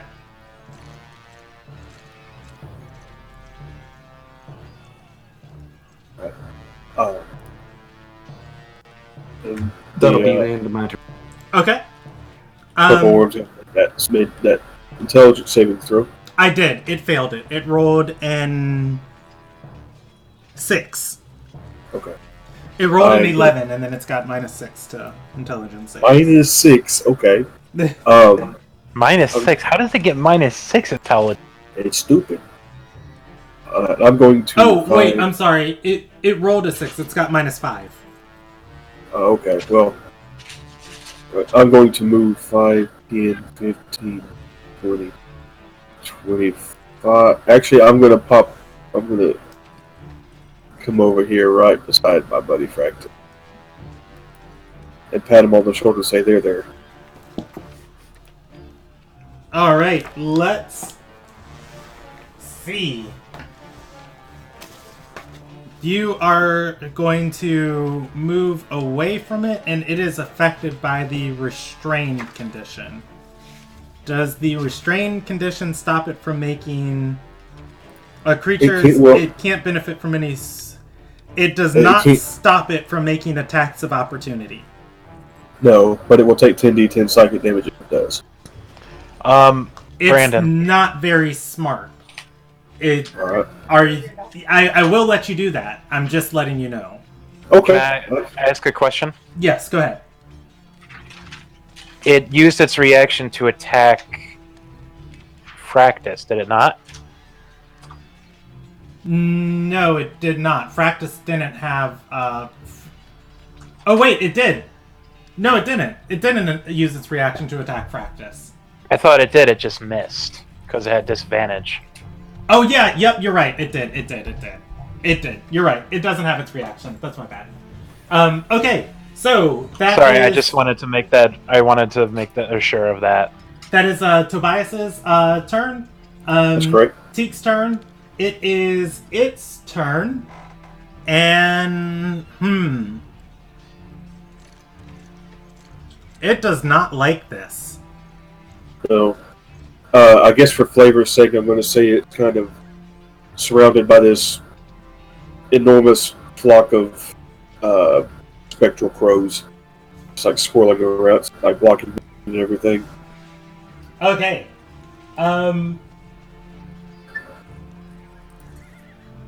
Alright. It is going to ready in action as it begins roaring in place.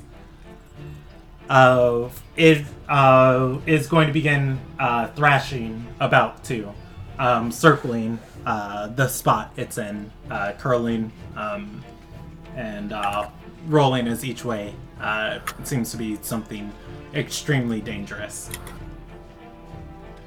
Not the birds. All right. That is its turn.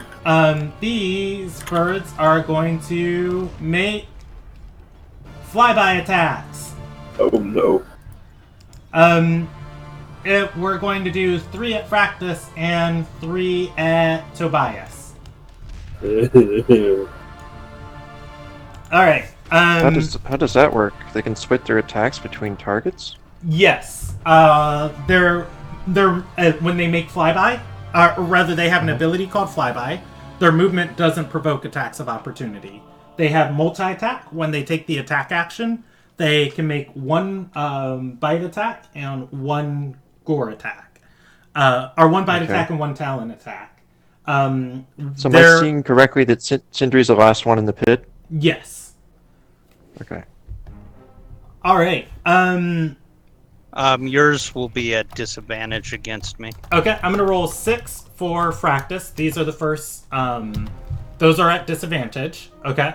And then I'm going to roll 3 for Tobias. And I will add up everything and tell you guys what's hitting and what is missing.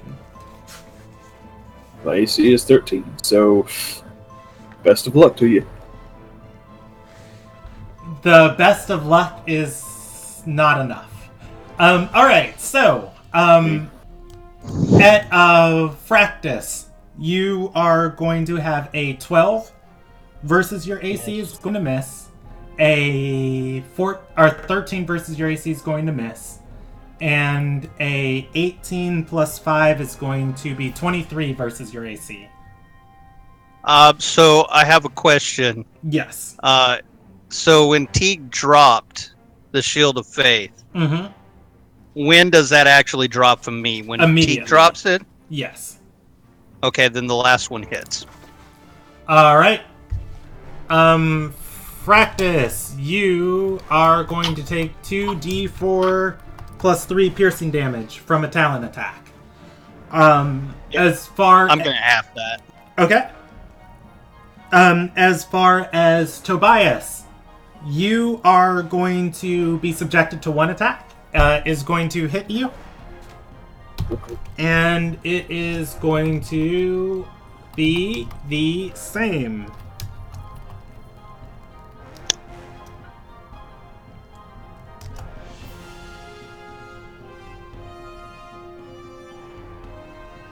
Oh, I'm sorry. Both of these are subjected to its dive feature. It moved 30 feet this round, and before it made these attacks, so it's going to get an extra 2d8 on that. I was reading, I was just like, oh.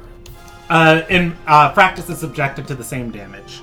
So that's very nice. That you have to cover another 15 feet vertical before you get there. So I don't know if you still have enough move left to do that. Yeah, if the Periton is flying and dives at least 30 feet straight towards a target. Oh, well, I guess it's not diving. That'd be 45 feet up from where you hit Sindri. Yeah.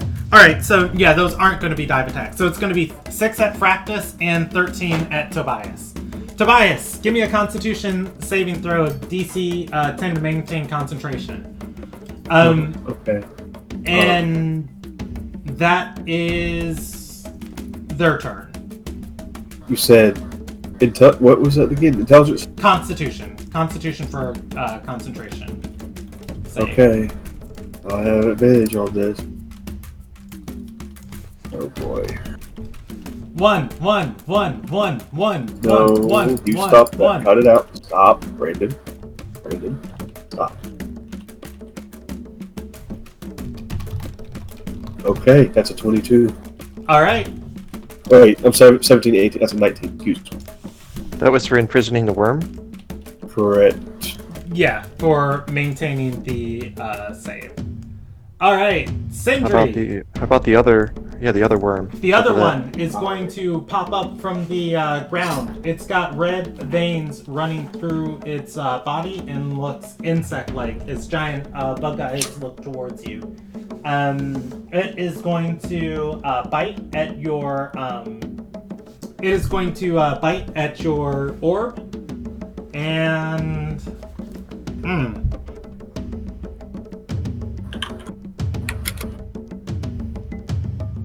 And nothing. Does it, like, swallow it, or what? Well, I'm actually still going to roll it against your AC, because it can grab your sphere.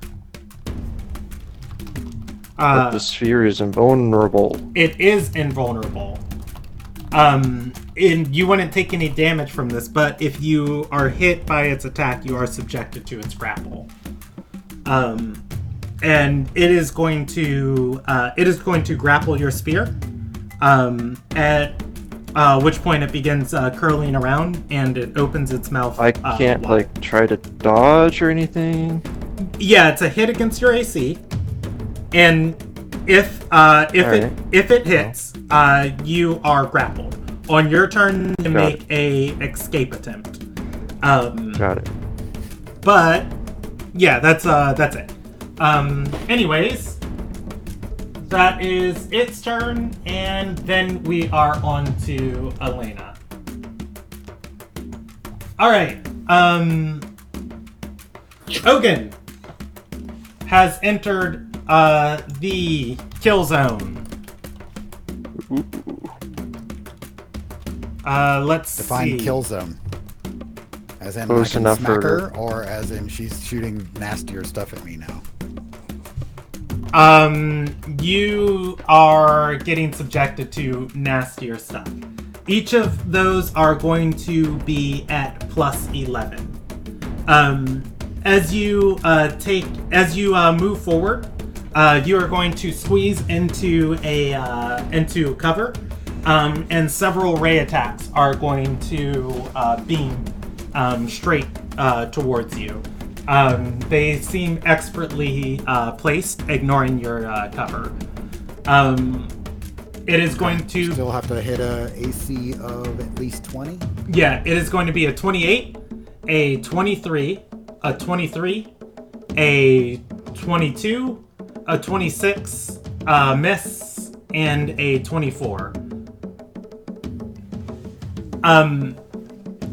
The attacks are... Would you like me to roll the damage separately? It is force damage that you're being hit and with. I have some... Okay. Yes. Some resistances, I gotta check them. Okay. I'm guessing any help of the being enlarged isn't going to help here. Since it's in that form. I don't think I get extra hit points from that, so... I imagine it just forcing increases your... Force is not one of my resistances, so... It might increase your con in general if you were the larger form. The last one is fire damage, so I'm going to roll these two separate. So I'm going to put all of the force damage together, and then I'm going to roll the fire damage separate. 2, 4, 6, no resistances 8, to either one, so it doesn't matter. 10. Okay.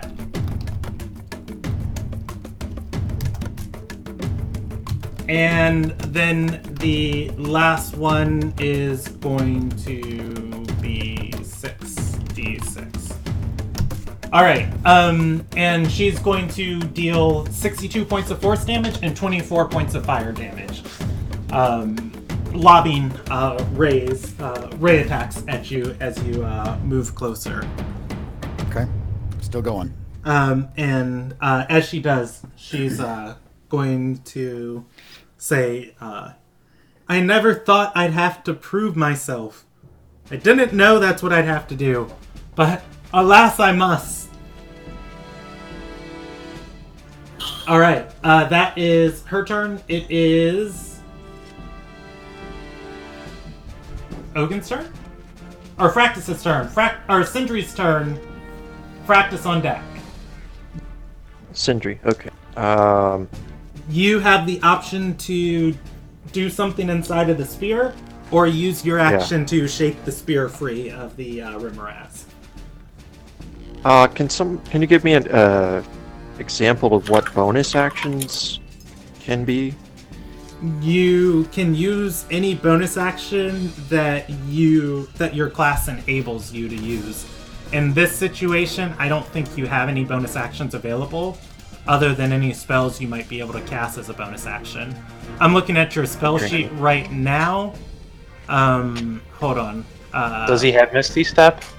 Yes, but he can't teleport out of the sphere. Yeah. I could haste myself to give me a better chance of escaping, maybe? Would that help or not? Haste would give you an additional action, so you could try your escape attempt twice. Okay. But that would be next round? You could haste your turn yourself this round, and then you could haste yourself this round, and then then use the hasted action to attempt to escape this turn. And then next turn you would have 2 attempts at it. Sounds good. I'll do that. Okay. I'm unfamiliar with the spell, so I'm just looking at what it does. Okay. I'll roll you a escape. Would you like to roll it as athletics or acrobatics? I'm going to roll it as acrobatics, as that's better for you, if that's okay. Thank you. Yes. All right. You are trying to beat DC 17. You are unable to shake yourself free this time. All right. It is Fractus's turn. Ogun on deck. So, Brandon, I didn't realize I had advantage on Lucerne. Okay. So my sneak attack would have hurt on him. Okay. I'll allow it. Go ahead. Roll the sneak attack damage.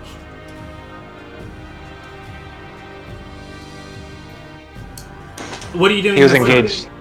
Anyway, This turn, I am going to move towards Lucerne. Are those birds in melee range?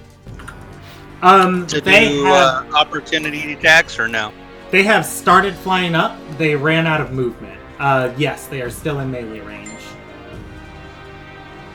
Just a question. Isn't the sphere that I made like kind of like a slippery ball of crystal or something almost? Like, No. is it kind of hard to hold on to? It's a sphere of force, but this doesn't have a material. Then, not an actual material. if they are in melee range, Brandon, I am going to slide around to where I get advantage on the one bird. Okay, that would provoke attacks from 2 of them. How? I was on the. I'm sorry. I'm sorry. It would not. It would not. You're fine. And they are. I am going. Just to be more apparent for you, they're medium creatures. I just have them as large since the map's so big that you guys can see them. But since everybody is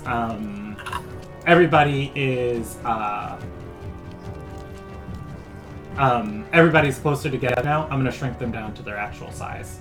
But you can still continue your action.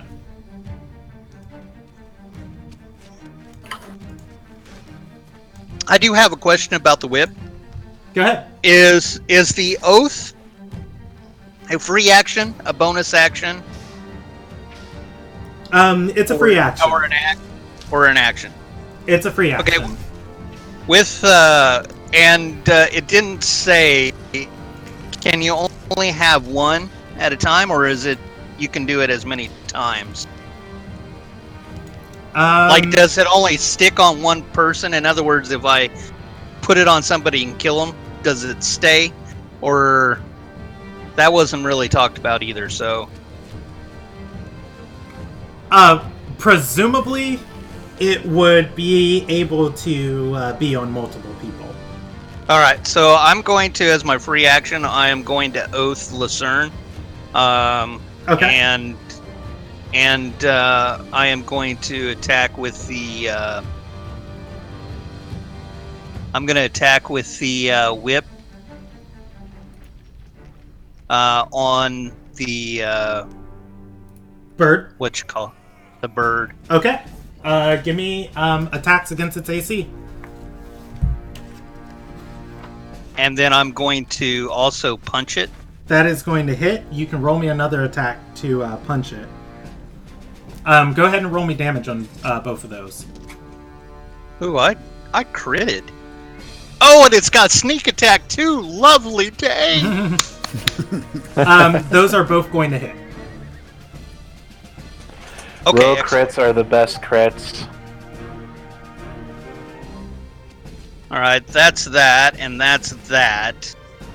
Let's see. 11 plus 3 is 14, plus 10 is 24, plus 8 is... 32. 32. Roll your sneak twice. Oh.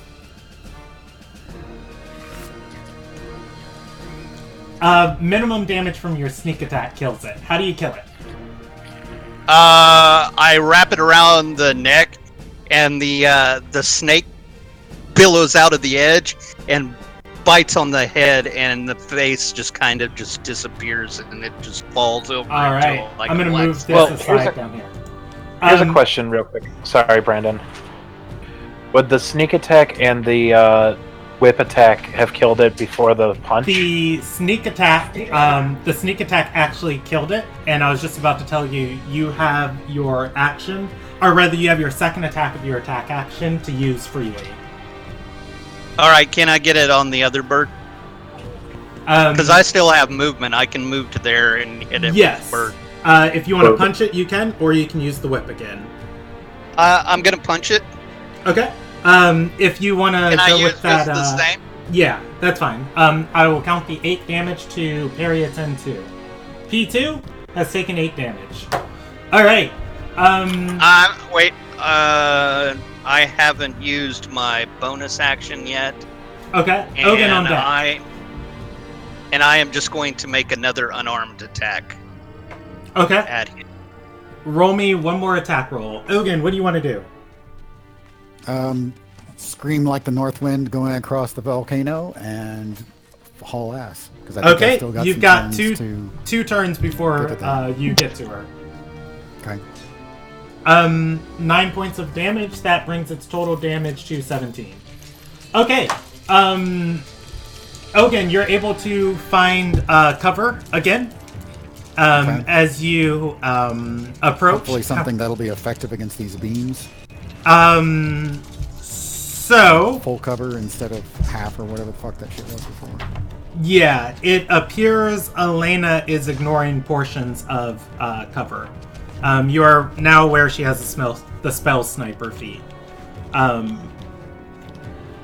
But I need to see if she ignores 3/4 cover. And then I'll roll your percentage die. Okay.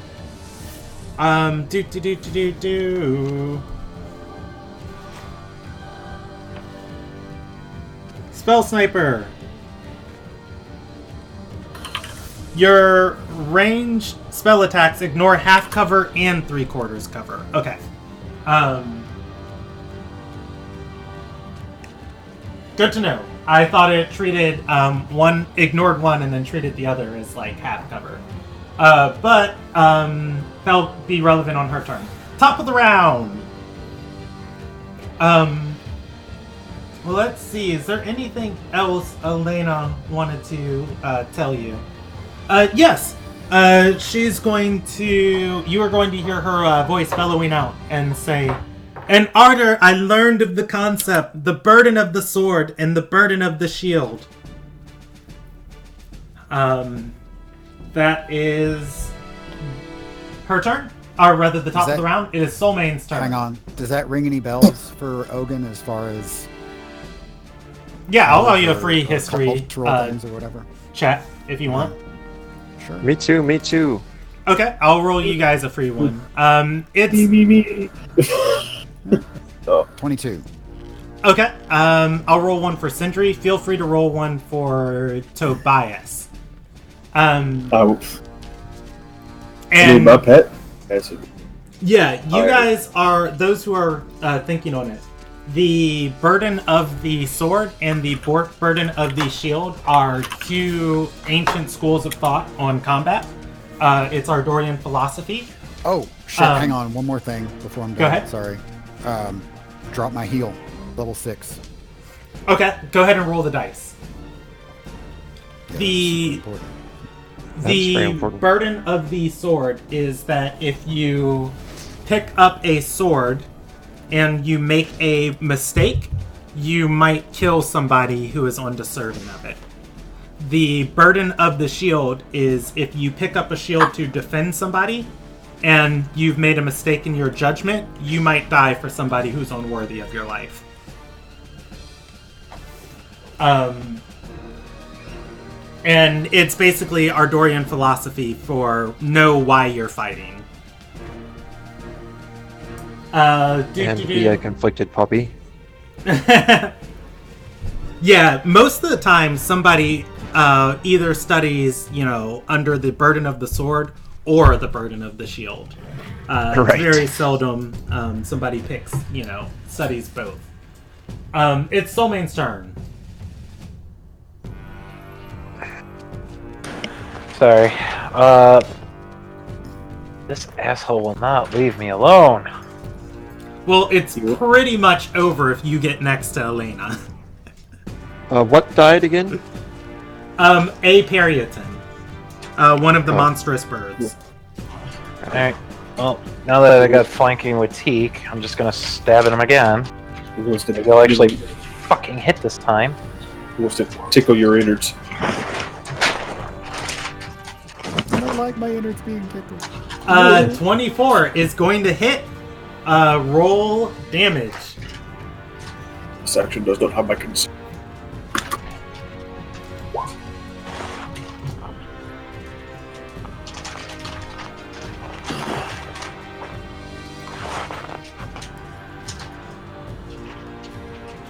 Would you believe me if I told you he's not immune to cold damage? Would you believe? If I said, I don't care. 37, 43.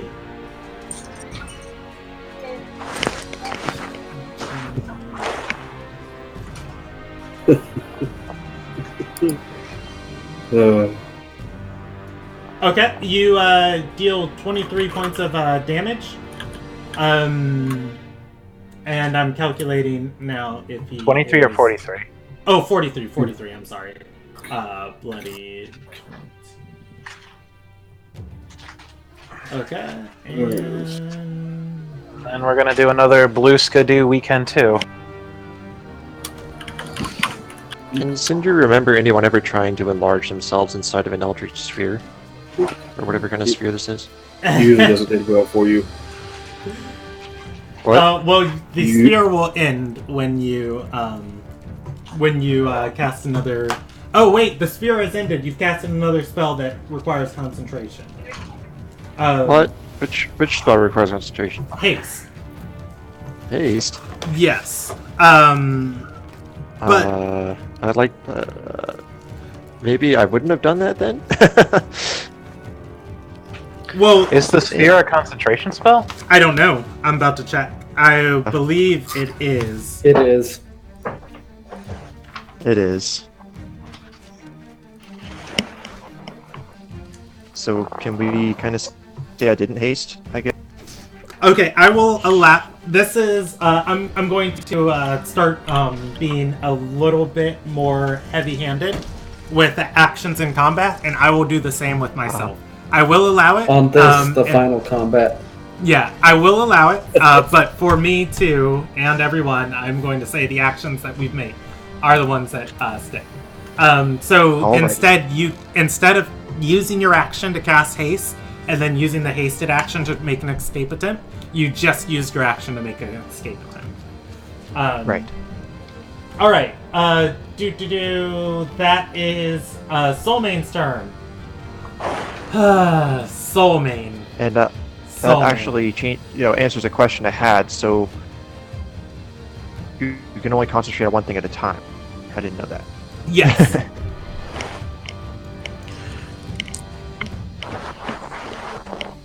Soulmane.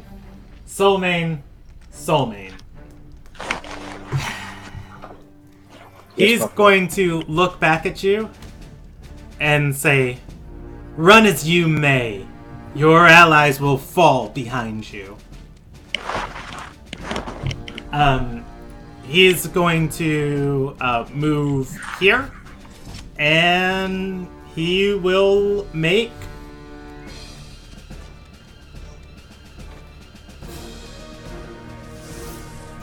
I don't want to waste a turn attacking Teak.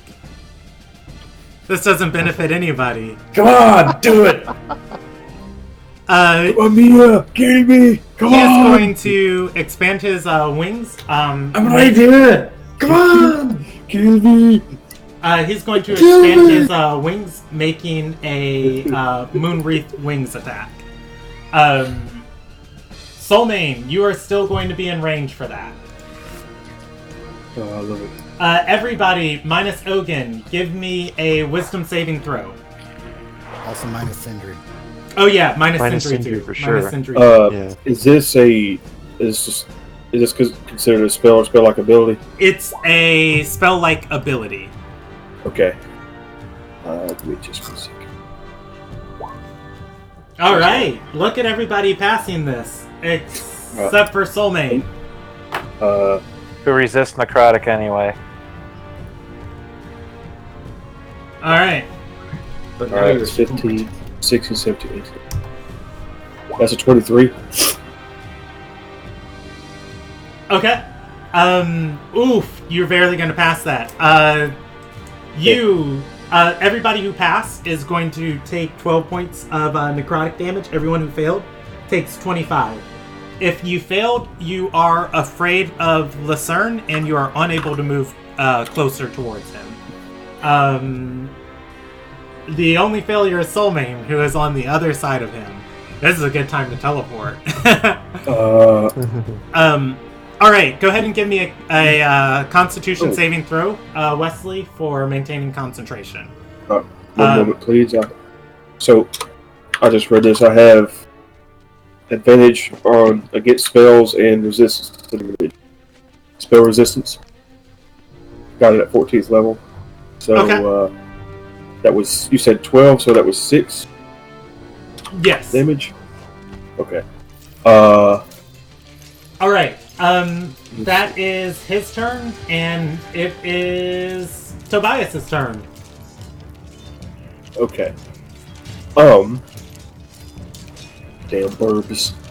I need to make that Constitution saving throw. Brandon, I'm gonna burn my reaction to Okay. take no damage. Okay. So big old snake man's locked in his bird cage over there. I'm going to ignore the angry birds for the moment, and I'm going to just cast Firebolt at Sephiroth. Okay, go for it. Oh my god, that's 3d10. It's actually bad. Alright. Rolling spell attack. So 26 hit. A 26 does hit. Roll me damage. Nervous here for a second. Alright. He is also bloodied. Interesting. Okay, not the worst. 15 points of damage. Alright. He's taken 139 points of damage that you guys know about. That is Tobias's turn. Yeah, I won't move, because I don't want to anger the birds even further. Tobias, roll me a 1 or 2. Or roll me a D2. Roll me a D2. Okay. I don't know how to do that. Just slash R space 1D2. Or anybody. First R D2. space 1d2. Ah! Alright. He uses a legendary action. He is going to... I feel like that was a false choice, but go ahead. He's going to teleport here.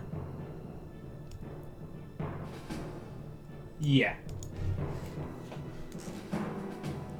Alright, that's his legendary action on your turn. It is the purple worm's turn. It continues to... Isn't it Teek's turn? Oh, yeah, I'm sorry. It's Teek's turn. Go ahead. No way I can flank this guy. Yeah, he does have reach with his scythe. Deck him. Well, guess I'm gonna move up to him. And I'm gonna take the attack action. Alright, go ahead and roll me an attack. That 25 hits. 25. Okay. That also is with my racial searing. Yep, go ahead and you can roll me that additional damage if you'd like. Cloak. Alright, so that's going to be... I'm also going to burn one of my warlock slots for a second level divine. 8 plus 13 is 21, plus 9 That's is going 30. to be 8. That's going to be 8 bludgeoning, 30 radiant, and 9 fire damage. And he is he must make a Constitution saving throw DC 18 or catch on fire. Alright. He rolls it with advantage. Nuh-uh. I thought he did, but I guess not. I thought he did. Yeah, but I guess you countered will. me with the not. Let's see. And slash R 39 plus 47.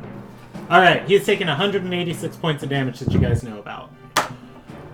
Okay, Alright. for my second swing, I'm going... before my second swing, I'm going to use a bonus action to cast Blinding Smite in a 3rd level. Okay. And here's my second attack. Does a 23 hit? A 23 touches his AC. Nice! Ouch. I'm going to burn my other Warlock spell slot to burn another Radiant Divine. Okay. Alright, so that is going to be 12 bludgeoning damage and 39 radiant. So 51 damage. Woo! JD! Pardon me, I'll just roll on up. That's 98 points of damage in a turn! Oh shit, you know what I forgot to do? I forgot to use a bonus action to curse this guy. JD! That's not fair. Alright. How do He you, needs to give me... how do you kill him? Well, I was going to say he needs to give me a saving throw versus being becoming blind, but... Stop, he's already dead! Well, as Teak smacks him one across the jaw with her first strike, she raises her Morning Star into the air and says, "Umiya purge you," and just brings it down on top of his head. Alright. Alta's gonna be pissed. Lucerne is going to stretch his hand towards Tobias and is going to his hand is going to be like an icy chill, and as he is like moving it towards to attack Tobias, Teak is going to come up behind him and just smash him into the ground. Tobias is going to see Teak standing over what remains of his dissolving body. Mace or Morning Star in hand. Alright. That's Teak's turn. It is the Purple Worm's turn. Again, it continues to struggle, ready in another action. The Perryton's turns. You know what? They're taking 4 attacks at Tobias, swarming around him. They're going to have advantage, so I'm going to roll 4d20. And it is... AC. So that's the first one's attacks. And it's going to be a hit and a hit. And then I will roll, let's see, 1d8 plus 3 2d4 plus 3. And then I'm going to roll 4 more attacks for the second one. Alright, and it's going to hit and hit. 1d8 plus 3, and 2d4 plus 3. Okay, so I will add all of... Nice on that damage. I'll add all of that up for you. Give me... Thank you. 4 Constitution saving throws, DC 10. You are going to take 16 plus 7 is going to be 23, plus 11 is 33 points of piercing and piercing damage. It's all piercing. How many concentration saving throws? 4. 4. Okay. Believe. Nice. Here's the first one. You can roll 4d20 if you want, and just or 8d20. That's bad luck, Brandon. Fair. Alright, so that passes.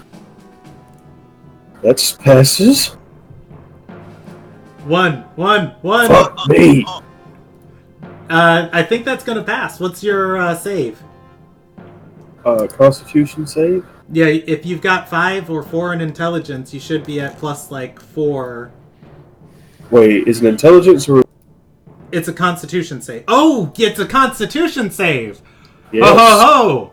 All right. Because if it was intelligence, I wouldn't have to roll at all. Yeah, the save, or rather, the spell is going to break free. The ready to action goes off, and it begins. It burrows back into the ground. All right. You guys feel the ground underneath you start to tremble. And I'm going to move it to the GM layer. All right. Then it is the Rimmeraz's turn. It is going to make a swallow attempt. Let's see if you have to roll anything. It is a Rimmeraz. Let's see. Makes one bite attack against a target, medium or smaller. It is grappling. If the attack hits, the creature takes the bite damage and is swallowed, and the grapple ends. Alright. It is going to try and swallow the spear. It makes... let's see, 1d20 plus 11. This is going against your AC. It is going to hit.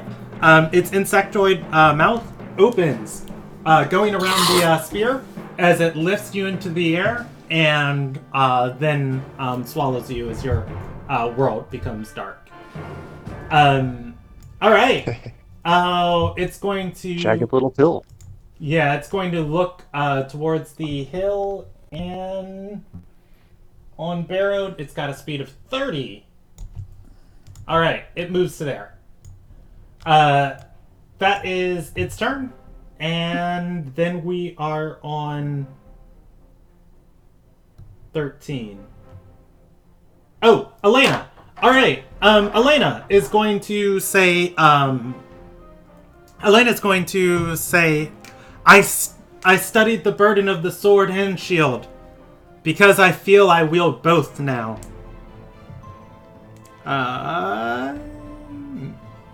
And more attacks at Ogun. Roll me some cover.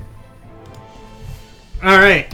I'm not going to bother rolling for if you find 3/4 or partial, as she ignores both. Full or nothing is fine. Should be easy. I can be very, very tiny. Yeah, I'm going to roll 6 d20s. Each of these are at plus 11. Each of these are plus 11. These are all the force attacks. 19... Oh, okay, I'm sorry. It's like, what am I adding? 30 versus your AC is going to hit. 25 versus your AC hits. Does a 14 versus your AC hit? No. Okay, 16 versus your AC. No. Okay, 2 hits so far and a... You got 2 misses and 4 hits, but okay. You didn't roll me cover. Yeah, she ignores cover. Yes, but can I get full cover? Can you get full cover? I will give you full cover on 100, or I'm sorry, on above 90%. Because you are going through extremely shattered runes here. Shattered is good, and like I said, he can make himself very small, so large is not really relevant. It's his default size.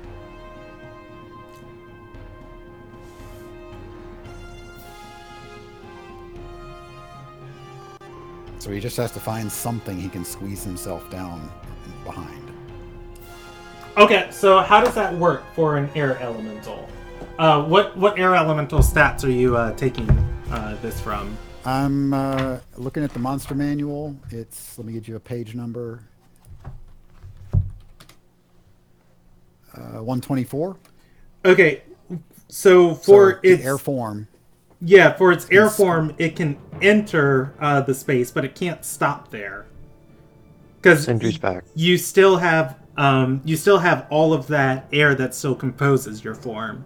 You can condense it temporarily, but you can't stay there permanently for the whole round. Because this would be as parts of you are coming up, she's shooting at those parts. All right. But I will stand by, at a very high, you are going to get a chance to completely cover yourself. In any case, let's see, you are going to be able to reach her next turn. And she still has 1 spell she can cast this round.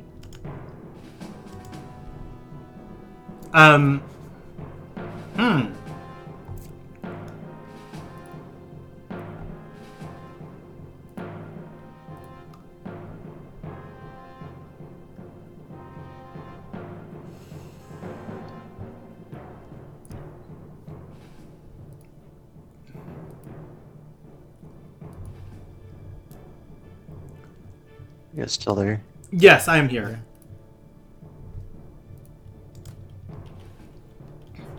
She is going to cast Scorching Ray, which is going to give her 3 more ray attacks this turn. All right, let's see. She rolls at plus 12. But I'm not going to change any of those other rolls. Jeebus! Okay, she is going to hit, and hit.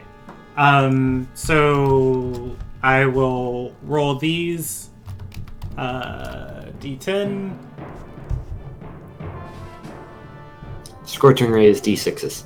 Yeah, I'm rolling for her other ray attack.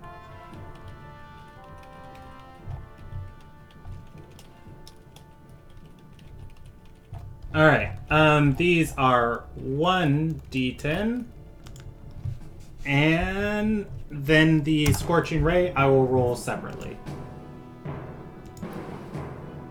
Alright, Ogun, you are going to take 24, plus 5, plus 4, plus 6 is going to be 15, on to 24 is 39 points of damage. Okay. Alright, that is her turn as you continue to approach her. And then it is who moves after the enemies? Sindri at 8. Sindri, you are inside a creature's stomach. You see its organs churning. It is super duper hot in here. Your spear is protecting you. What do you want to do? How big is the space around me? The spear around you, it's 5 foot.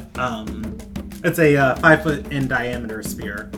So you've got quite a bit of wiggle room for being a tiny creature. What about how much of its insides are what's all of its insides space? are pressing against you. You have So I'm pretty much fill its 5 foot space right now. Oh, you're talking about the sphere? I would say Sure. you've probably got. I would say you probably got about 2 feet of wiggle room inside the sphere. And I could just basically go down. That's about my only option. Yeah, the sphere is being swallowed. The sphere is All right. restrained. I will say you are not restrained. You are blind as it is dark in here. Mm-hmm. Okay.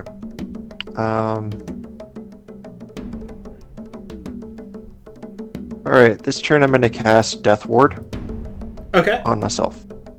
And have the homunculus do the last bonus hit point thing it can. You are still at 10. Bonus hit points don't stack, so I would advise you to save that. Oh, they don't stack? They Okay, do not. got it. Then I'll wait with that. Okay. Yeah, sounds good. Death Ward this round. Go for it. Alright. Just chilling inside. That is Sindri's turn. It is Practice's turn. I mean, he could try to roll back up to see if he can get it to, like, have a choking reaction movement, I guess. Yeah, it's an action to try and get out of its stomach, I believe. Practice is going to. Well, spinning in place is fine, too. Practice is tickle going to with it. move to where he has advantage on this bird, Okay. and he's going to hit it with the whip. Alright.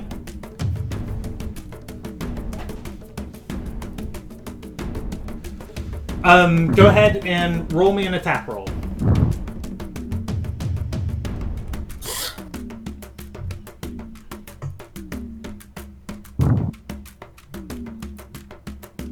That is going to hit. All right, and that's the damage of that. It doesn't kill the bird, does it? You get sneak attack. I know. It does kill the bird. Well, I'm sorry. With your sneak attack, it probably would. It's going to deal 8. Brings that damage to 24, 25, 27 points of damage. Your minimum sneak attack damage is 4. Your minimum sneak attack damage does not kill it, but your regular sneak attack damage does. Alright. The second bird goes down. All right. I still have an attack, so I am going to move.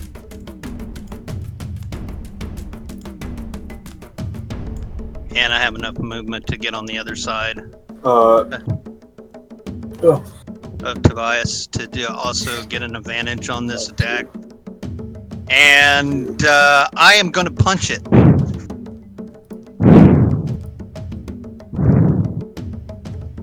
All right.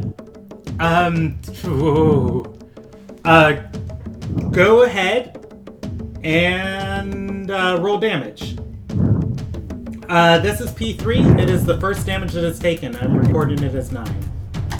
Okay, and I am going to use my bonus action, and I am going to do Flurry of Blows.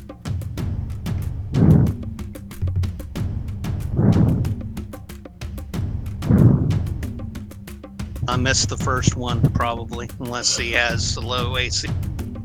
Okay. But I crit on the second one. The bird you are going to hit. You hit on both of those. You can roll damage.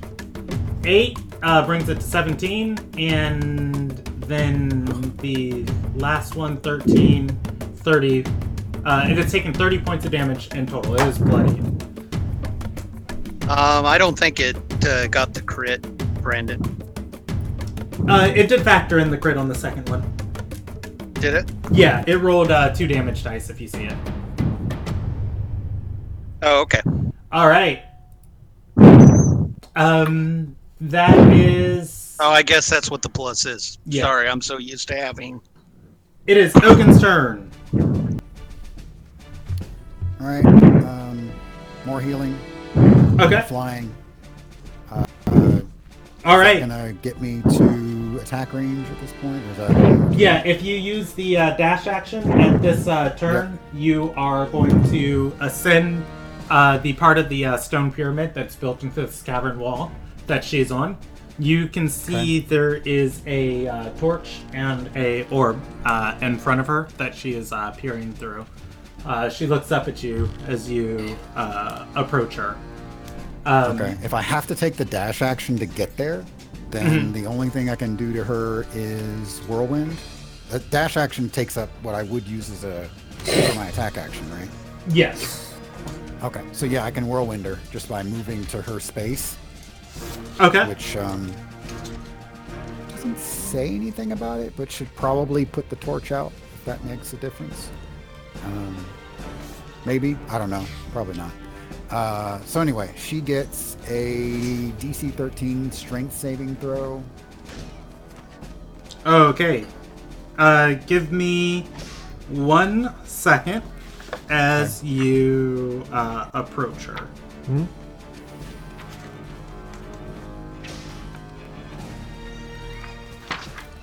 DC 13 strength saving throw? Yep. I think it's... Yeah, I don't think my... Well... Yeah, my shapeshift into it probably wouldn't change the DC on that at all. As far as I know.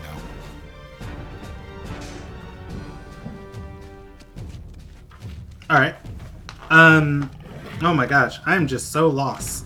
I just need to bookmark more things. If you want to look the whole details up, because it gets a little involved, it's 124 on the monster manual. If that's what you're looking for.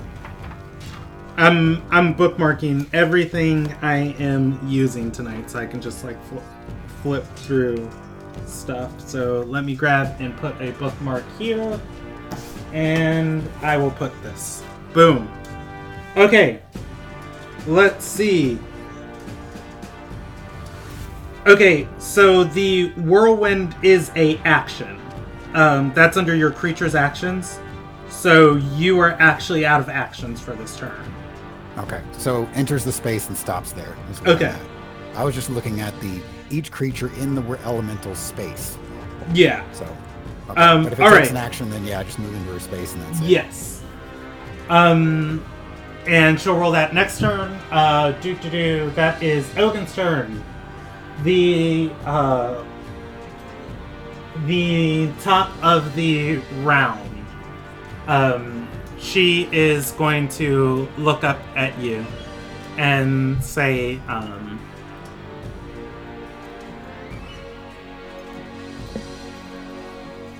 I'm expending very little magical energy to ward you off. You should order your group to make a tactical retreat. I don't want to kill you here, but understand, I will do what I have to live. I must. I will kill you here. And you will fail. Alright. That is the top of the round of what she said.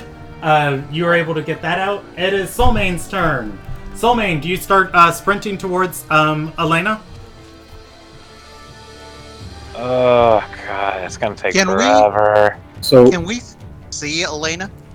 In the very distance, you can. She has a torch lit on top of a stone tower in the darkness. She is a small figure in the distance. She is over 400 feet away from you. Your perception range isn't that long. The only reason you can make out that it's probably her is because it's the only light against, all the darkness here. Brandon, Yes. I've got... How well can I see her with 23 passive perception? Again, she is a speck in the distance. She is out of your perception range. You can make out that it's probably her because you see, the small figure of a person and the light. You can target her with spells, as you can make out her silhouette. You can see her. As far as detail, you don't see if she's scowling, you don't see if she's smiling, you don't hear what her and Ogin are talking about. Well, actually, you would hear because she's magically echoing her voice. Would I would be able to say a couple of words to Soulmane, even though it's not my turn?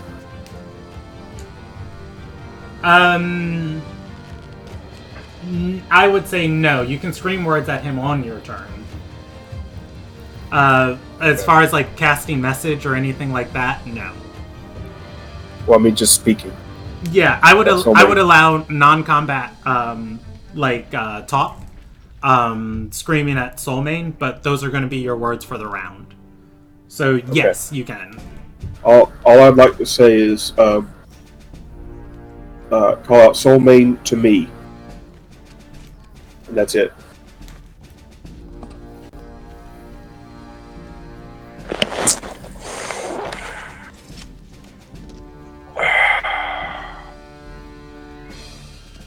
Trust the magic man. Sprint down the hall. That's a lot of sprint. I can go 90, but that's still half what you were doing. Yeah, and it took me a while to get there, and you were delayed somewhat, so... Yeah. I'll run over to Tobias and try to kill this last stupid bird. What size is Sindri technically? Is he a small creature or a medium creature? Sindri is a small creature. Yeah, gnomes are small. Alright, that's going to hit. Your minimum damage kills it. How do you kill the last Periton? Just frustrated that this is taking so long to get to her. He just walks up to Tobias as he's telling him to come over, just shoves the rapier in its face and drops it down.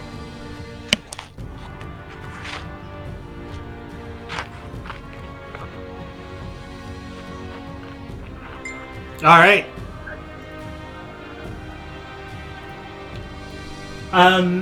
That is Soulmane's turn. It is Lucerne is dead. It is Tobias's turn. Okay. I'm gonna have what I would like to do, and I would like to critique. If you do want to hold your action for just a second, I'm going to step. Excuse me. I'm going to step right here. Everybody's within 10 feet, and I'm going to expend my only 7th level slot and teleport to Elena's location. Or if I have a better chance, I'm going to teleport to Ogun. Okay. You are able to do so. I will redraw the grid next turn, if that's okay with you.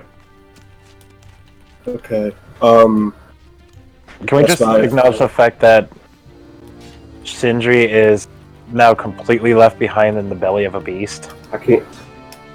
I mean, I'm hoping that if we kill Elena, the trolls on the beast will drop. But well, if you guys think about what you might know about the sphere I cast, if you notice that part, he can hold it for 10 turns, so it's only been a couple. I mean, who has the Helm of Teleportation? Does he have it? Ogun has it. Well, hopefully we take her down and then Ogun port us back. Hey, Brandon, I have a question. Yes. If not, Where's the dude from the Mountain Wardens? Kelson. If not, he teleported with you guys. I would say he probably wasn't holding your hand at the start, because I forgot to include him. He was getting ready to, and then he was like, alright, and where are we going? And he got left out. Because that is my bad on not including him in this fight.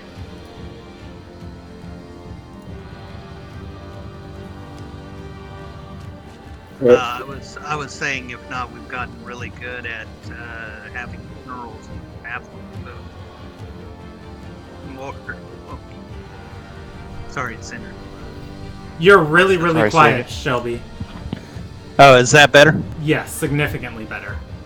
All right, it's okay. I was making a bad joke. Mm-hmm. Say it again. Teek's coming with us too, right? I mean, unless you're planning on leaving me. No. That's like everybody in 10 feet. If you leave Teak behind Well, on the Teak opportunity was to not- pound Elena's face in, how mad is Teak going to be? Let's. I mean, Teak just got a chance to deal 100 damage to a Herath in a single turn. So. She's within 10 feet. Okay. So she's not super pissed about the world Yeah, right now. Teak will be able to teleport. Not super, but I do have a ton of juice left. I have no high level spells left, so if there's any high level counter spells, I'm sorry, guys. Out.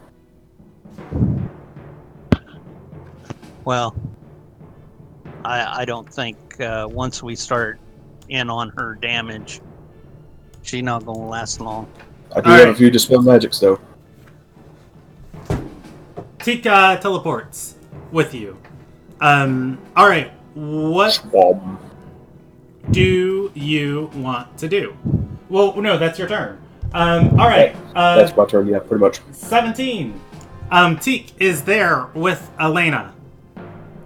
Right in front of your face. Swab. Hi. You're all arriving and doing nothing. You're right there. Damn it. Teak still has her full round. Yeah, it is Teak's turn. What does she do? What does Teak see? Teak sees Lena on a pyramid.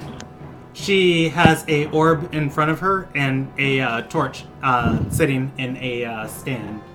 She is looking up at Ogun. You guys have just arrived next to Ogun. She looks up at all of you. Her face is void of surprise. Okay. How far is she from Teak? We should be adjutant. How far is she from Teak? I would say she's within 10 feet of you. Okay. Then Teak is going to say, "You had your chance for mercy.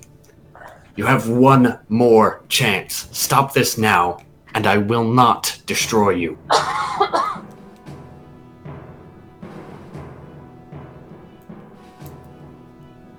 If she doesn't respond... Alright, she'll respond on her turn. Okay, in that case, I look around me. Who's most injured next? Most injured? Probably Air Elemental Ogun or Tobias. I'm okay. Yeah. Ogun is down. Ogun's bloodied. How about that? Well, yeah, I forgot that 30, so But yeah. you're in an air elemental form, right? Yep. So I'm you're down fine. to... Probably. I have 69 hit points, yay! That will heal me. No, I'm still above 50 hit points, so I should be okay. I doubt it. All right. Just that's... pick one. Hold on. Just pick one, Teak.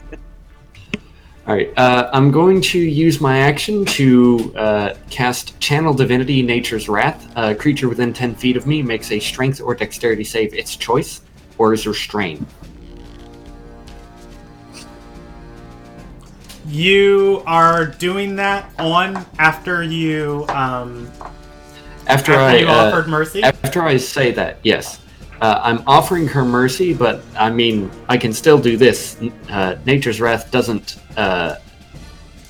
it doesn't deal damage. And then, as a bonus action, I'm going to burn my racial branding smite. And just hold... I'm going to... So...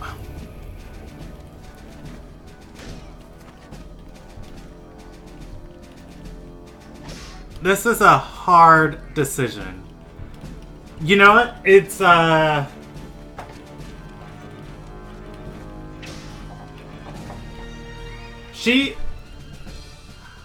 feel like this is still an aggressive action. It absolutely is. Yeah, at which point, before she even has the chance to respond, Elena disappears.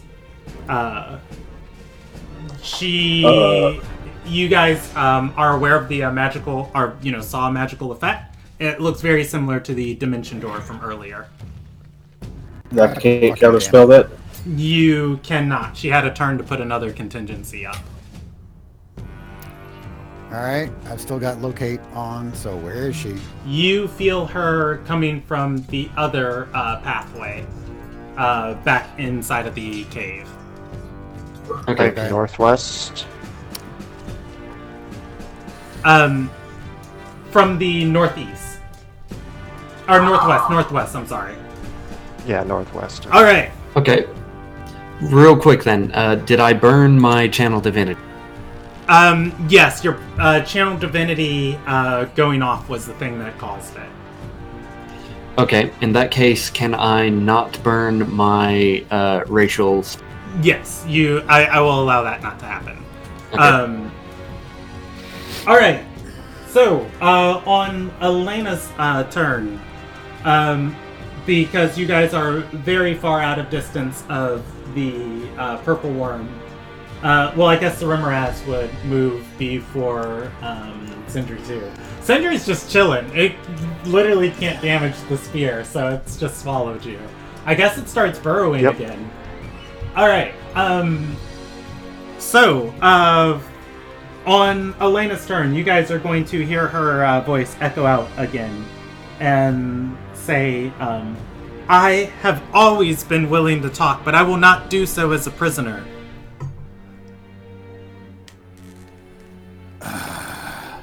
And she is... That is going to... Well, no. She's going to say... My love possesses riches beyond your wildest imagination. I have been equipped.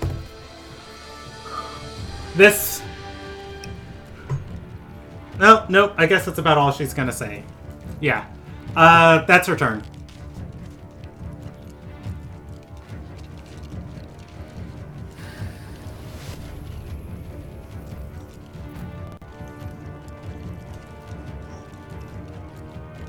What is this contingency thing? Can anybody do that? Yes, it's a 6th level spell. When you cast it, you can cast a second spell. 6th level wizard spell. Yeah. When you cast it, you can cast a second spell, implying conditions for it to go off. When the conditions are met, the spell automatically casts. A full interrupt. Okay.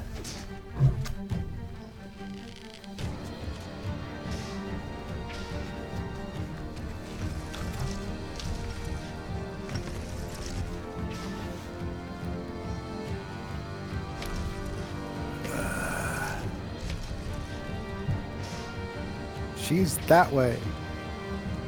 How are we going to close the distance and keep her from fucking teleporting out again? Or dimension dooring out again? I have a Dispel Magic prepared.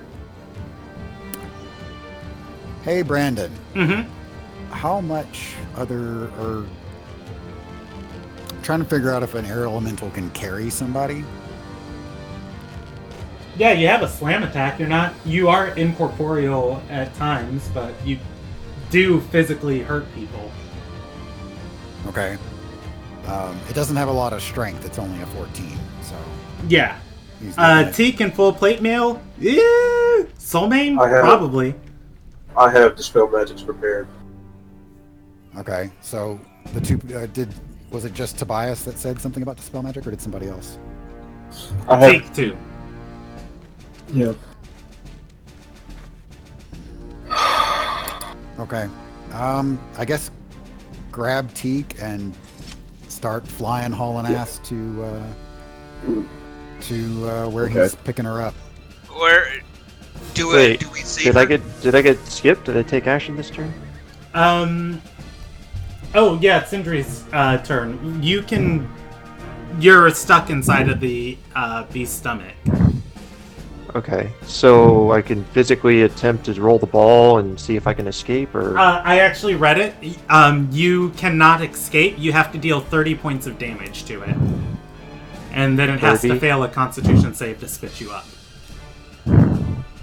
30 and con, and I'm sitting in his like stomach acid or whatever. Yes, you are. All right, he'll strategize some more. Can he kind of do an intelligence check to know a little more about this creature, or? Yeah, go ahead. I'll allow you a nature check. Okay. Or an arcana check. Either or. Arcana sounds good. Do that for me? Oh, yeah, sorry. I was just like, alright, waiting on that roll, Sindri.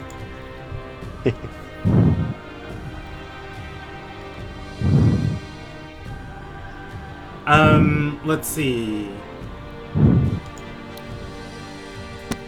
Yeah, you are going to know these Rimarazes are monstrosities. They often burrow through frigid conditions. Their body is superheated. Most likely, if you were to come out of this,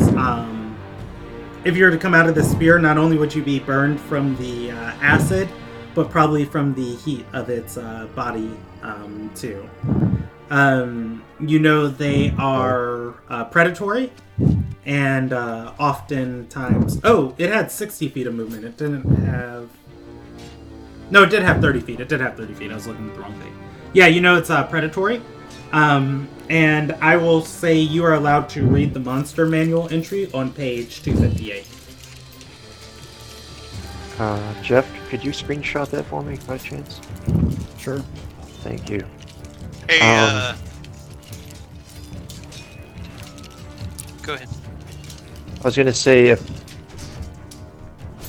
if I came out and enlarged with my weapons ready, I don't know how much damage I could do, but it's about the only theory I have to do damage other than sitting and waiting. Yeah. Like I could try to have my swords like pointed downward as I pop the sphere and like see if I could do that damage before I like touch the acid or something. But I don't know how. And doesn't. Yeah, I think I'm gonna wait and strategize a little bit more on that. If you have Misty Step, you could teleport out of it. I don't know if I can swap my spells out. So. Oh, fair. All right. It is. So hang on a sec. He's got a little bit of time, and just a suggestion. With his like artificer, chemical knowledge, stuff like that, could he concoct a extreme vomitorium to make it want to cough him up as soon as he drops a sphere? Something to make it want to vomit. Yes. I would say yes, you would be able to do that. It would require probably all of your knowledge and your ability on your turn to do so. I would say not this turn, as you made that nature check. But I would say you would be allowed to try and craft it, or to start its crafting this turn. Okay, sounds good. Brandon, can I see where Elena teleported to? Can you see where Elena teleported to? Ooh, she didn't have time to take the torch with her. Oh yeah, one more thing. Grab that sphere! Yeah, she didn't have time to take the torch with her. Let's see. I'll roll your percentage die. No, you are not going to be able to see it. You are going off of Ogin's locate creature. How close do you think I can get to her? From Ogin's assumption, presumably she's anywhere within 500 feet.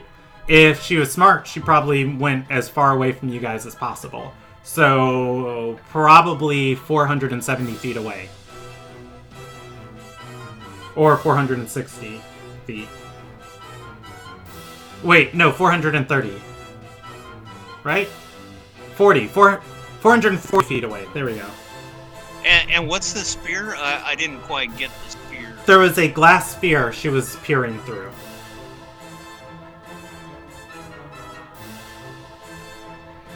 Okay. Do you look at it? No. Okay. I am going to grab. I'm going to grab everybody but Ogun. Sorry. No worries. Just kill her when you get there. I'm going to grab everybody but Ogun. I am going to whips Mention Door, and I'm going to guesstimate. All right. 470 feet. Well, presumably Dimension Door, you can Dimension Door to wherever she's at.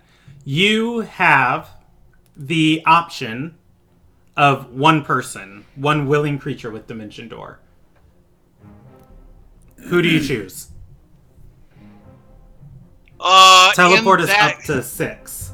Dimension Door is 1, including yours, or 1 plus yourself.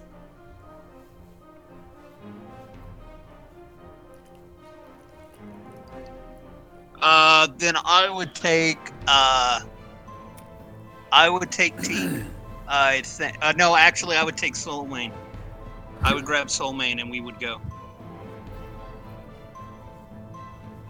All right.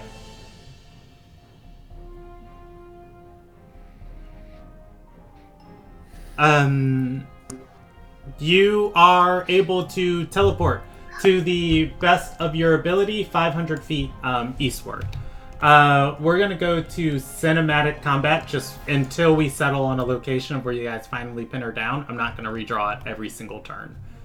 Alright, so Fractus and Soulmane, you are in the part of the cave known as the Aviary. You are going to see several large wooden houses with wire caging around each of them. Each looks to be the three of them look to be the size of a cabin. You can see inside each one. The one Elena is in front of is empty. She is on the ground, kneeling, looking down at it. She looks back at you as you approach, turning her head towards you. Alright, it is Ogun's turn. Wait, I'm not done. Oh, Hold okay. on. I got steal action, so for my free action, I'm going to mark her. Okay. And for my bonus action, I am going to actually hit her with a melee attack, a fist attack. All right, you move to attack her. And then I'm gonna burn a. You move to attack her, and she disappears, being ripped out of existence. She spent her last turn, presumably putting up another contingency. No, Brandon. How? I was after her on the in the whatchamacallit. Contingency doesn't take up her action. The same So, yeah. I'm in the same round. So here's what happened. Teak Okay. approached Your her. plot armor sucks, Brandon. I'm sorry. Teak approached her. And Teak then used the action, triggering the contingency. It was her turn. You guys didn't feel any effect from her. You guys don't know what she did on her turn. Your turn came around, and you teleported behind her. You walked up to attack her. She told you guys she has an abundant amount of resources. Wizards have the ability to cast from spell scrolls. Then you attacked her, and she has disappeared. Triggering... Alright. That's why I was hoping somebody would take Tobias so I can cast a spell magic on her, which would have got rid of contingency. Alright. She has moved. Ogun feels her in the south. Feels her in the southeast. It is Ogun's turn. All right. He moves his hand and go. Oh no, over there, or whatever windy appendage. Is that sphere still there, by the way? Yes, it is. Okay. I guess grab that and Tobias and maximum speed in the right direction. All right. Quick When you touch question. yes. Was the torch seeming normal, or did they notice it as kind of different? It seems like a normal torch. When you touch the spear and you're looking at it, it looks kind of like, imagine almost a D20. It looks like a glass gem with multiple flat surfaces on it. Peering through each side of the gem, you see a different area of this cave. And different creatures within it. Alright, you start heading southwest. And it's Tobias. The hell is that? Actually, can I get a Arcana check on it as I'm flying? All right. Like, is that an object that can be ascertained at all, or just yeah? by looking at it? Go ahead. Never mind. Yeah, you're not sure. Elena is a prodigy of magic. She alters the components of spells and things that she works with, changing, every element of, like, what you would understand arcane magic as. It is out of your realm of comprehension. He hands it to Tobias and says, "The hell is that?" as he's flying away. That said... Sorry, Teak, try to find Sindri. That said, it is... top of the round. And a heal.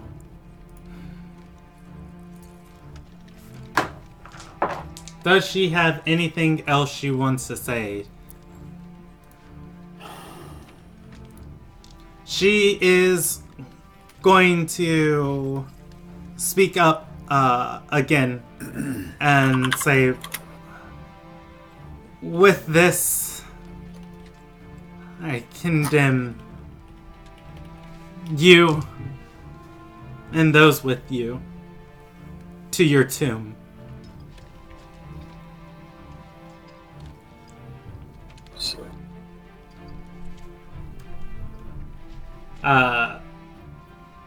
That is, yeah. It is Soulmane's turn. Do you wait to fly with Ogun? No. He grabbed Tobias. Oh, Tobias, okay. Yeah, I'm with Fractus. Oh, yeah, you're with Fractus. Do you want to do anything on your turn? Soulmane extremely pissed off with this bouncing around shit she's doing. Welcome to the club. Going to just start walking down the hall. 90 feet. Dragging his rapier the whole way across the ground, creating sparks. Spark. And especially with Fractus's high perception and everything, Fractus is going to see that Soulmane is not just pissed, but he's starting to, like, almost create shadow around him. All right.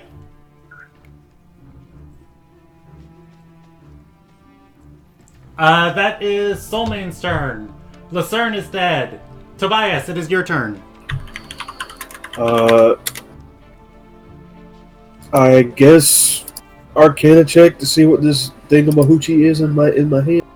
Okay, go ahead. Go for it. Hey, something, I guess. Hey, Brandon. Yes. I'm sorry to ask, but how much longer are we going tonight? It's getting late here. We can end here if you guys want. We want to finish the round for everyone? Yeah, we can finish the round if I don't feel like this is going to get any better.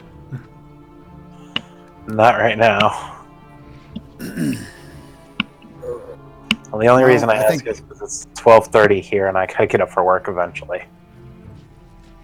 Yeah, the only way I see this getting any better is if we get a dispel off, so that she doesn't have the contingency, and we can actually get some damage on her. I mean, because other than that, you're just kind of pissing everybody off at this point. Well, so even if it's what was contingency? A 6th level spell? Yes. So on my dispel magic, if I have to roll a 6 or higher to and that's if I cast it in the 4th level slot. I only have 4th level slots. So, and I have advantage on those rolls. So, I mean, that's about as good as you can get. If I get within 120 feet of her, I can hit the dispel magic. But does the act of doing that count as a hostile action, so it would trigger it before its effect can take effect? Well, both go off at the same time, so the dispel magic would disrupt it. Go ahead. I'm sorry. Both effects go off simultaneously, so the dispel magic would go into effect, or it should go into effect. I don't hear Brandon confirming that. I mean, that's what are you that's asking? why the spell exists. Would contingency be affected by dispel magic if it were cast directly on the person that has it set up? You are. I mean, the thing to do is to find out. I mean, I would say yes, just for the sake of answering your question. But right. Like, yeah, that's you got to get within range of her. It's 120 feet, so it's pretty. That goes.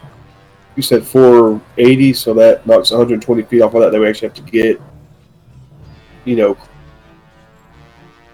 And so we could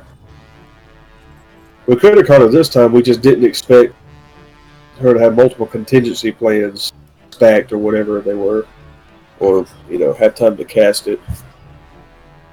Didn't she go before Teak? No, she went after Teak.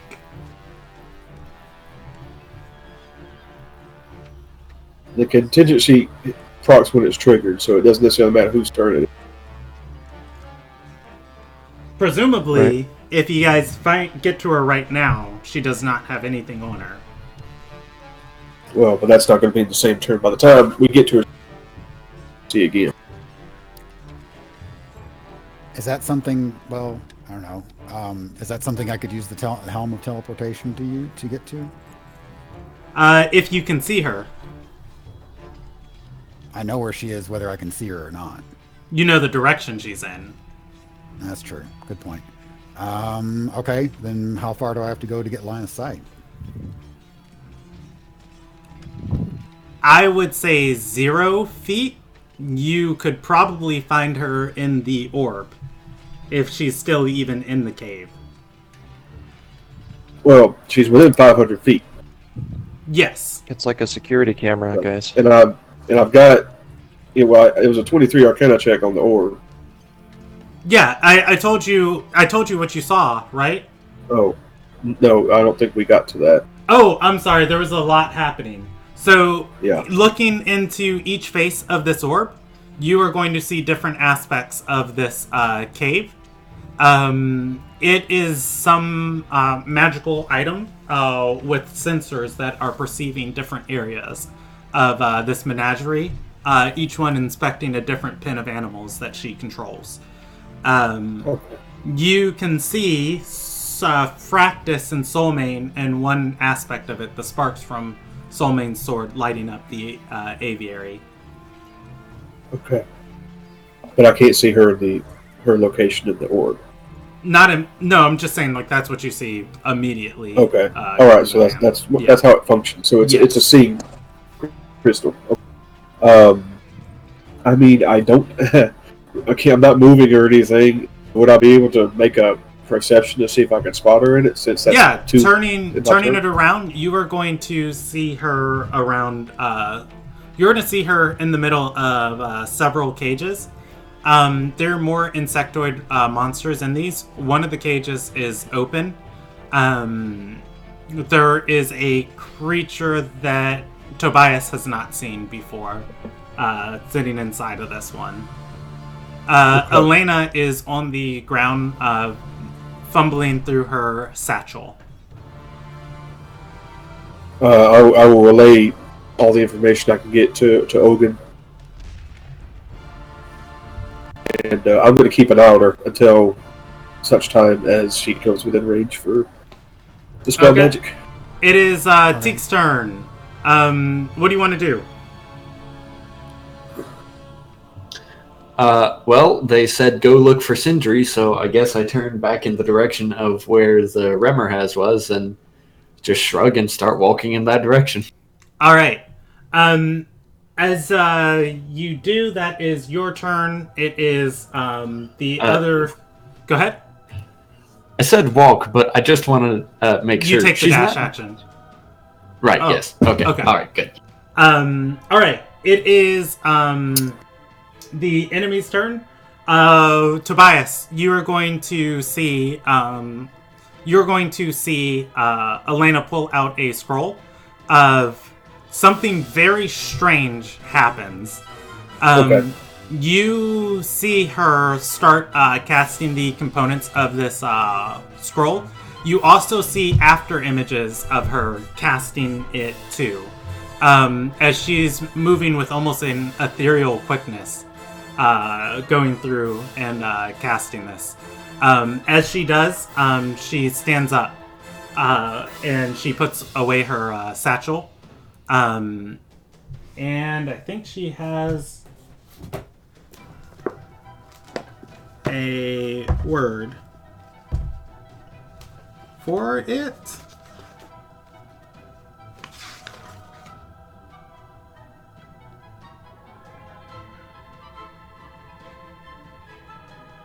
Actually,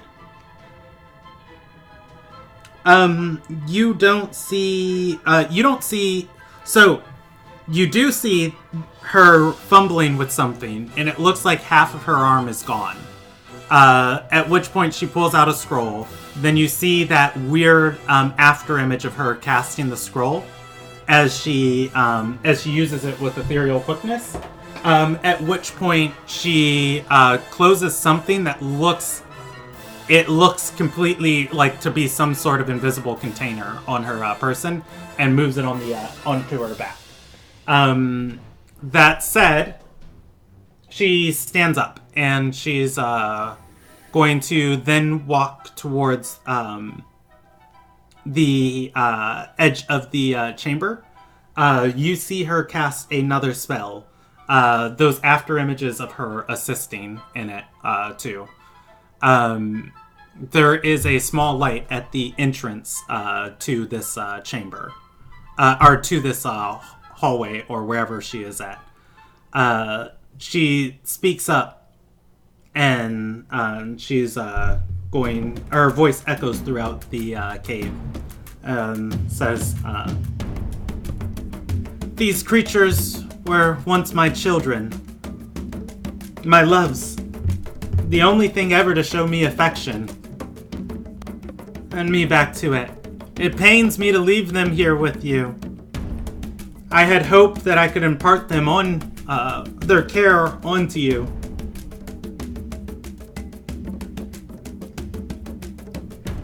Perhaps if I do pass, in this sealed tunnel, you will take care of them. Farewell," she calls. She stands there, hand extended. That's her turn. It is Sindri's turn. Sindri, do you want to try and make that concoction? Yes. Alright, I'm going to say it is a Arcana check on the very hard scale. No problem. Please roll it. Oh, yeah. I was like, where's that roll? All right. 25. You are going to pass it. As you do, you let go of the resilient spear, and you throw the concoction against the wall. The Rimmeraz is going to start its convulsions, and it is going to try and keep you down. It rolls a Constitution saving throw. I'm going to roll it has disadvantage on it. Okay. It is going to roll a 10, and it is going to vomit. Ooh. Yeah. It is going to... Actually... Go ahead. I kind of wanted to wait until, like, I kind of feel its movements to see if it's surfaced or something. Okay. Yeah, I was going to say, you ready in action to throw it, because it's going to vomit you inside of its tunnel. And it's going to be really weird, because it's just going to be looking at you. All right. Okay, so Sentry readies in action. When it emerges, he is going to throw the concoction. It is Fractus's turn.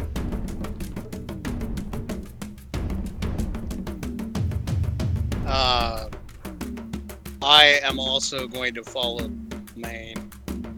And I'm going to pray to Umia and to Rumelta both. That says, I can't kill her if she can't stay still. And I'm going to ask for the blessing of the gods. Okay. Please strip the plot armor away from Elena, is what I'm going to ask. All right. The gods have looked down on you. Okay. It is Ogun's turn. Okay. Keep flying, or if I can get sufficient, if the visibility through the sphere is enough, or I can get line of sight, tell Tobias. All right, well, as soon as you're ready, I'll teleport to right next to her, and you can drop your dispel. And then, if I can just hold until he's ready, or if he's already ready, then I'll just. I'm ready to go, man. Okay. So can I get within either line of sight, or just use the visibility through the sphere for this turn? Yeah, I will allow it. So, Bias.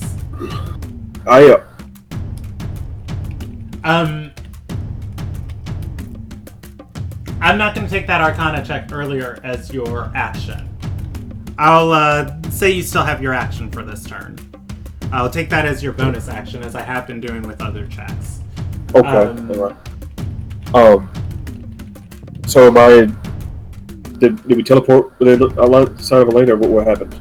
Well, I am... He's ready. I'm making a decision in my mind. I'm just thinking for a moment. Okay. Yeah. Go ahead. You are able to teleport next to her. Okay. I will cast Dispel Magic on her person.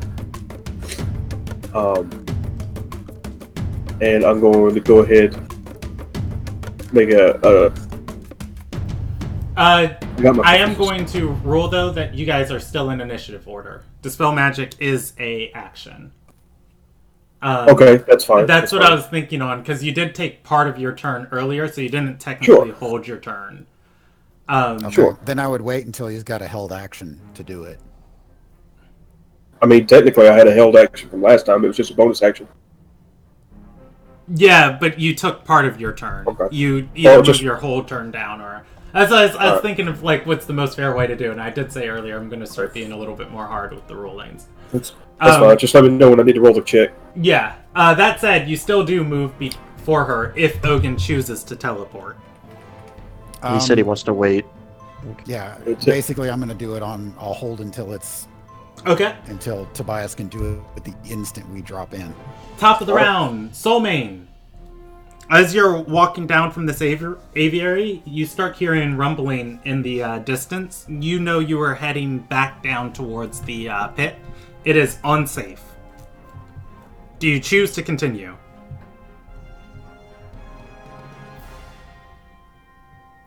Oh, I think Anthony left. Or Keep fell going asleep. the way I'm going. Okay. I'm wondering if we should finish this over text. Lucerne is dead. I think we can finish this fast this round, if you guys just bear with me. I'm sorry. Tobias, do you hold your action are ready in action to cast a spell after teleporting? Then he teleports, or then we teleport. Okay. Alright. Alright. You teleport. You cast Dispel Magic on Elena. Roll me a Dispel attempt. You're trying to beat DC 16. It is, you roll a d20 and add your intelligence modifier to the roll. It's a spellcasting ability check. Yes it is. Alright, so I'm adding, it's a feature of Abjuration. I'm adding my proficiency bonus to this, which puts me at a +10. That's cheating. It's in the book. I'm kidding. I don't want to hear it from you right now. Go for it. You are going to dispel the effects on her. At which point, she is going to look over at you guys teleporting in and panic. And you guys are all going to take 13 d6 of damage. No, this isn't anything to counterspell. The bead of light that she had put down on the floor in front of her is going to suddenly erupt, dealing... well, you guys have an opportunity to make a dexterity saving throw against it. What's the damage type? Fire. It explodes into fire damage. It was a delayed blast fireball. Oh, not that bad. She just kind of exploded in front of her. Thing. That's not right. A 16. She lost concentration on the spell. So she got hit too, right? Yes, she does. She does. Oh, has so to roll yeah, the same the save. spell magic. Yeah, okay. 16, Brandon? 16 versus her spell DC? No, sir. No, sir. Okay. Well, I took half damage anyway. All right. And I'm going to roll hers too. I'm going to move my token just so I can see my. All right, you guys all fail her spell saving throw as the fire engulfs all three of you. All right. And it. Okay. That is Tobias's turn. It is Teek's turn. You guys hear a rumble in the cave as the cave shakes. What was it? 49 damage, Brandon? Yeah, 49 fire damage to all of you. The cave begins to shake near where you're at. Damage. 24, 25. There we go. 66 HP. Alright, I'm going to roll. We end at the end of this round regardless. I have counter spells ready. Teek is heading towards Sindri. Moving on, the Purple Worm and the Rimmeraz aren't in range to attack anyone yet. And moving down to Elena. Elena is going to get up and look at Tobias. I splay my cloak out in a show of dominance. I am the alpha spellcaster here. Hogan provides some extra air flapping for the cloak and screams in her face. She begins casting a spell. Counter spell. All right. Roll me a counterspell attempt. Counter. I've been waiting all fucking night to do one counter.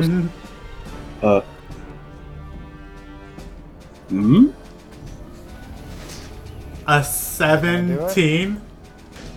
Yeah. You roll a 17 in my house. Yeah. Counter the spell. All right. She is then going to begin casting another spell. As she does, several rays are going to strike out from her hand, and she is going to make 6 attacks: 3 at Tobias and 3 at Ogun.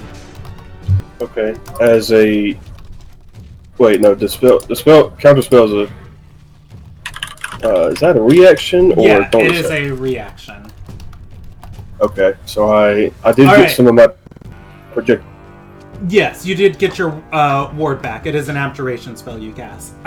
She's going to hit on a 22. Hit on she hits all 3 on Tobias, and she hits does a 18 hit Ogun? No. And a 19. No. Okay, these are Tobias's force damage, and these are Ogun's force damage.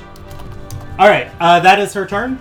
And as she is casting spells, you see those ethereal arms behind her of after images of her. And she is, at this point, going to be crying as she is just lobbing these spells towards you guys.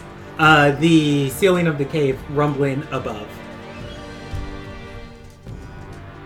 Alright, that is her turn. It is Sindri's turn. Sindri is holding his action. It is Ogun's turn. Double slam. Since I don't think I have a grapple with this character or this form, unfortunately. Are you fucking kidding me? Does a 12 hit her? 12 does not hit her. Oh, wait. No, a 12 does not hit her. Tobias dispelled her mage armor. But it still does not hit her. You know what? Inspiration. I don't want to miss any shots like that. Oh my fucking god! 10 does not hit. Alright. That was well. No. That was inspiration. I have multi-attack. I get 2 slams. Yeah. Does a 23 hit? A 23 hits. 23 does not hit. Good.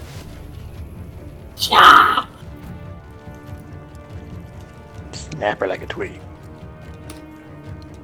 15 damage. Ooh, that. Yeah, I She know. explodes. She is going to take the 15 damage. She is bloodied. At which point I'm going to roll at the end of the round. The ceiling of the cave is going to collapse in on you guys. And let's see. I'll roll 2d10. How about that? 11. Well, what was the damage I took from the bell lobbing? I never got that. 17. All right. Roll me dexterity saving throws. I repeat. Ogun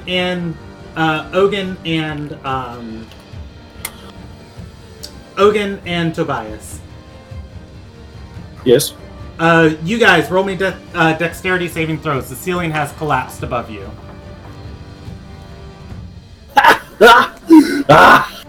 Alright, Ogun jumps out of the way. Tobias is caught underneath it. As him and Elena lob spells back and forth at each other, her crying, the fireball destroying the entry, or the delayed blast fireball destroying the entryway to this cave. The ceiling collapses in on you in this area. You guys are buried under rubble. You for 6 points of damage. Did she have to dodge too? She did. Did she make it? From what Ogun sees? Still got locate creature. So From what Ogun sees, no. Okay. You, since she is there, she is likely rolling against death saving throws. Okay.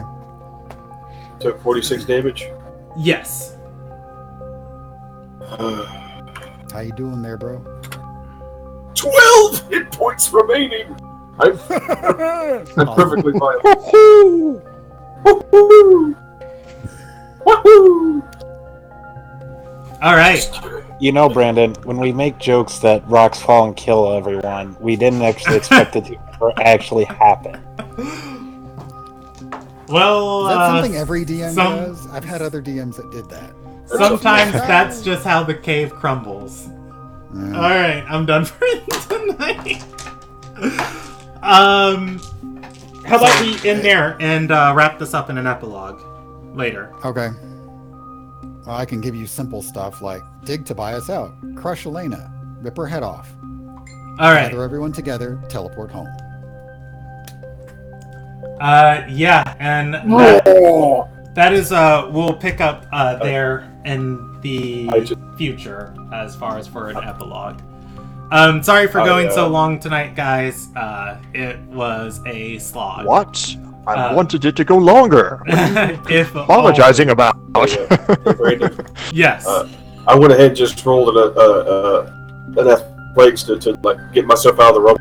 23, just for the hell of it. Okay. Muscling those.